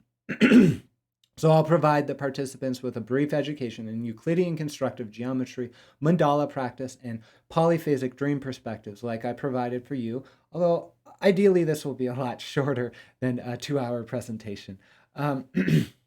We'll do the analysis and construction of geometry associated with a UAP or Bodymark or whatever with the experiencer. So that means I'm going to sit with you and the geometry and work with it. You can work with me too if you want. If you don't even have these geometries, we can look at something that's interesting to you. That's because it's all of ours, right? This is a commons experience when like the Pheonix lights touch millions of people, or the Monroe Institute, right? That UAP, that's everyone's. That's just not those experiencers there on the ground. Is everyone's because of the public nature of the documentation. Some people will often say, hey, what, it's like they don't allow for documentation. They allow for documentation some of the time. And those are the times that are meaningful to a large number of people, let's say. And so you can work with one of those. You'll be able to use ruler and compass to generate the mandala, the analysis that I've shown. And once you do that, and once you embody it with using your intuition and imagination, it will be part of you, and we'll explore what that means. There can be an optional dream work session. So that's hypnosis if it's a missing time, right? But I use the terms dream work because that's what it is. We'll have a post survey, meaning saying, hey, like, what's your opinions now? We'll revise some of the lenses that you're using to interpret. We'll ask you, like, what do you notice now? That sort of thing. And then there'll be follow-up reporting, because one of the hypotheses is that there will be ongoing and deepening rapport with some of these entities, let's say, but we'll actually understand them as something like dream characters. All right, so what can we expect to gain from this survey, from this work? Is objective and subjective documentation of the phenomena. We'll have literature reviews and theory based in experience and scholarship regarding ET and HI contact dreams and geometry as SETI. Put forward a lot of that on the D-SETI website already. There'll be novel mathematical and technological insights that likely will, it just makes sense to me, give us the capacity to go to the stars. And then we'll have a deeper rapport with the phenomena, and more importantly, ourselves. To be honest, our dreaming selves. That's probably the most important thing we can do. So I invite collaboration in this research. As research collaborator, as someone who can help me with this. This is a lot of work to do. This is a lot of work. This is probably half a year to a year of full-time work to perform this. But it's really important to know that even if I were to be funded for 5 years straight in the PhD program, as well as to establish a research institute, the budget I'm asking for would be 0.5% of the SETI budget, right? For 5 years, take an annual budget of SETI and take 0.5% of that. And that should be sufficient, really, to do all of this work. And so I'm writing grants and things like that, but I could use some help with that, as well as content production and other things. So you can get in touch with me at daniel.dseti.org, or go to dseti.org to schedule a time to talk, as well as to review some of my literature reviews and things like that and findings. We're at the end here. I like to end these presentations with a question: what does this mean, right? And so really, the ruler and compass construction and congruence testing of these phenomena implies the following. We're dealing with geometric objects, not just accidents or artifacts from physical encounters or procedures. The mark makers, the geometry makers, are intelligent and presumed to be life like we know it. Might be sneaky humans or dream entities or even ETs, right? They are clearly observant. They have an effective theory of our mind. and they express through objective, interpersonal, and subjective means of communication. The association with human-initiated contact experience, that's intentional contact, means that they are contacting us back, actually, and that we are in a later stages of a documented and meaningful conversation. So the fact that in 2022, Chris Bledsoe, Dan Berg saw this geometry that pointed to stuff that he expressed in 2008 that resonates with 1997, that goes back 5,000 years to the petroglyphs, means, hey, we're talking. We've been in a conversation. We in the West have simply just forgotten how to hear it, and that's by listening to our dreams. So what is D-SETI? It stands for either the Dream Search for Extraterrestrial Intelligence or the Dream Studies of Extraterrestrial Intelligence, depending on your perspectives. Likewise, you can define extraterrestrial how you choose. ETNHA contact is dreamlike, is a dreamlike experience. Therefore, D-SETI honors the reality of dreams by respecting you, the dreamer, as the final authority regarding the significance of the dream, including ontological. D-SETI offers DreamWork sessions and education by donation through the work of me, Daniel Rekshan. I hold a master's degree in East-West psychology, certificate in hypnotherapy, Beyond Quantum Healing certification, and I'm a PhD student in integral noetic science at the California Institute for Human Studies. It is important to note that both ET-NHI contact and dream work are triggering, taboo, and projection prone, so please be mindful. For more information, you can go to the website dseti.org.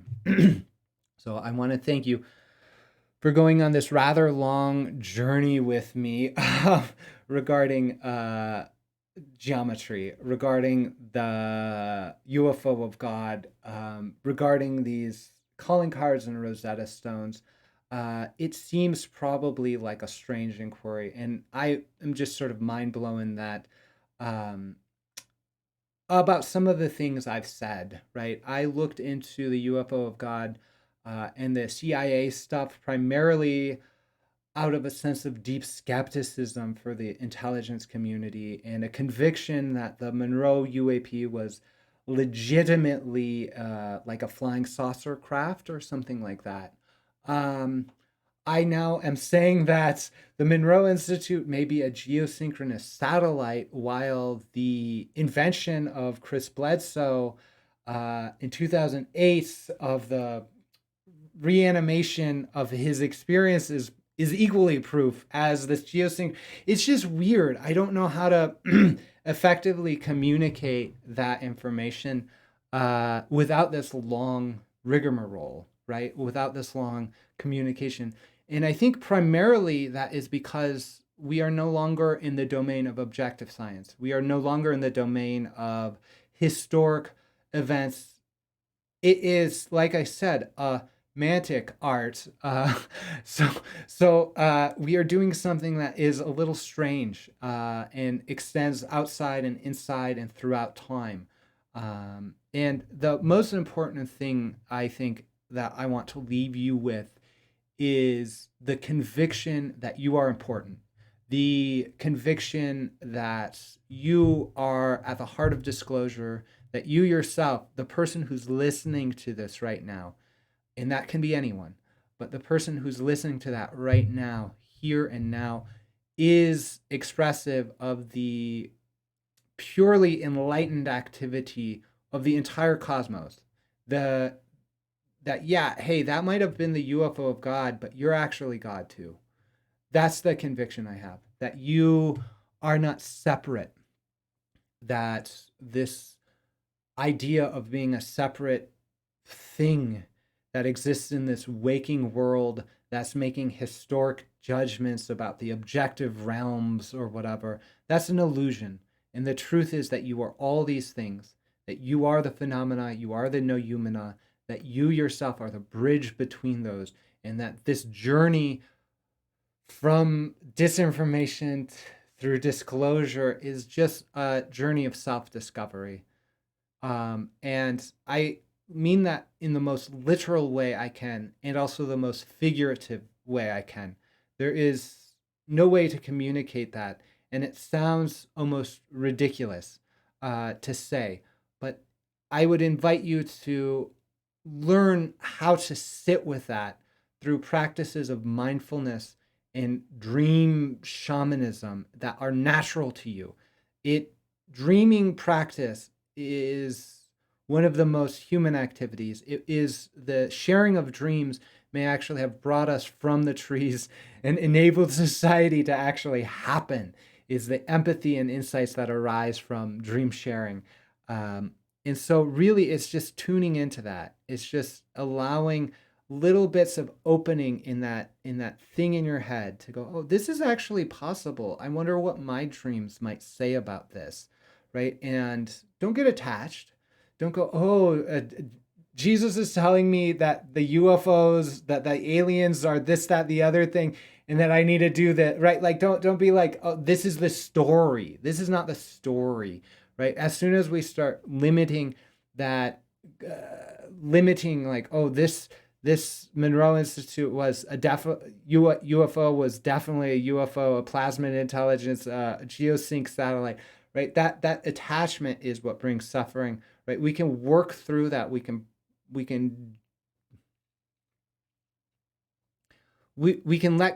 explore those perspectives as well as relate to ourselves through a moment to moment practice of being all that is.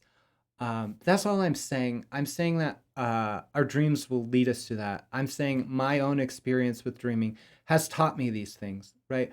In the last week, I went through a relatively large roller coaster of emotion and inquiry related to the CIA intersection with a story that I really love. I really love Dan Berg. I love this story of the Atacama Desert. I love this story of the Monroe UAP Geometry, and it intersected so clearly with a managed story by the intelligence community or associated stakeholders or whatever word you want to use for people who are spies, basically, and responsible for constructing a lot of the narratives. They intersected with the story, and I was like, oh my God, like, what's going on? How can I resolve this? This is scary. I don't know what's true. Who are they? I can't trust them. Blah, blah, blah, blah, blah. And one of the things that actually changed everything, right, was my wife quoted to me from the Book of Galactic Light and said, "They're you," right? She quoted things I channeled through a ritual. It's a really weird John Dee's ritual, right? Like she quoted that. I completely sort of forgot. I expressed those words in that state, and I said, you know what? I actually have to reach out and have some help to understand that. And I reached out in my dreams, and I had that really beautiful dream of that craft, that transmedium craft, and it explained to me a lot of things. And after that, I sort of had trust in the situation, and I would invite you to explore that in your life with the phenomena, with people who are surrounding the phenomena, to turn toward the notion that they are you more than they are not you. Please use discernment in that. Trust your feelings. We're not going to, yeah, everything's God, right? But sometimes God gets really complicated and conflicted and like does horrible things like World War II or whatever. And we all suffer from it, but we can understand that like nightmare, right? In nights, like you go to bed, you have a nightmare, right? Whatever you believe around this, at some level, it's you having that experience. And the experience of waking up from a nightmare shows that the nightmare is not as real as you think, and you're all of it, right? You're the nightmare creatures, you're the nightmare person, you're the nightmare environment. And that's the same level of wake up I would invite. If you're fighting against nightmare monsters in your waking world experience, meditate more, step back, practice mysticism in meditation in a way that's like safe for you, like in the physical waking world, right? Practice that for a while, practice lucid dream stuff in nightmares, and then kind of come back to this, right? So you can go back and forth. But that's sort of what I did with this whole experience. And I feel a sense of peace in my body. I'm not scared of the nefarious, dark, and covert counsels associated with this story unfolding. And primarily because I believe they honor the authority of dreams. And I would invite you to see yourself, you as that authority, right? You're the only person that can interpret dreams for you, and this whole world is a dream. You are that authority. This is the ethics and epistemology of dream work. And I would invite you to explore that with us, the phenomena, everything else, as this really interesting story unfolds in this moment of time, this little bit of, I guess right now, right, 2023 in humanity might be seen as a fulcrum point. And I would invite you to identify yourself with that stable place, to find what is stable within yourself, because you will find that that place, that this Archimedean lever can be set upon, and we can actually lift ourselves up to the stars. And with that, I thank you for your presence and patience. May you dream well.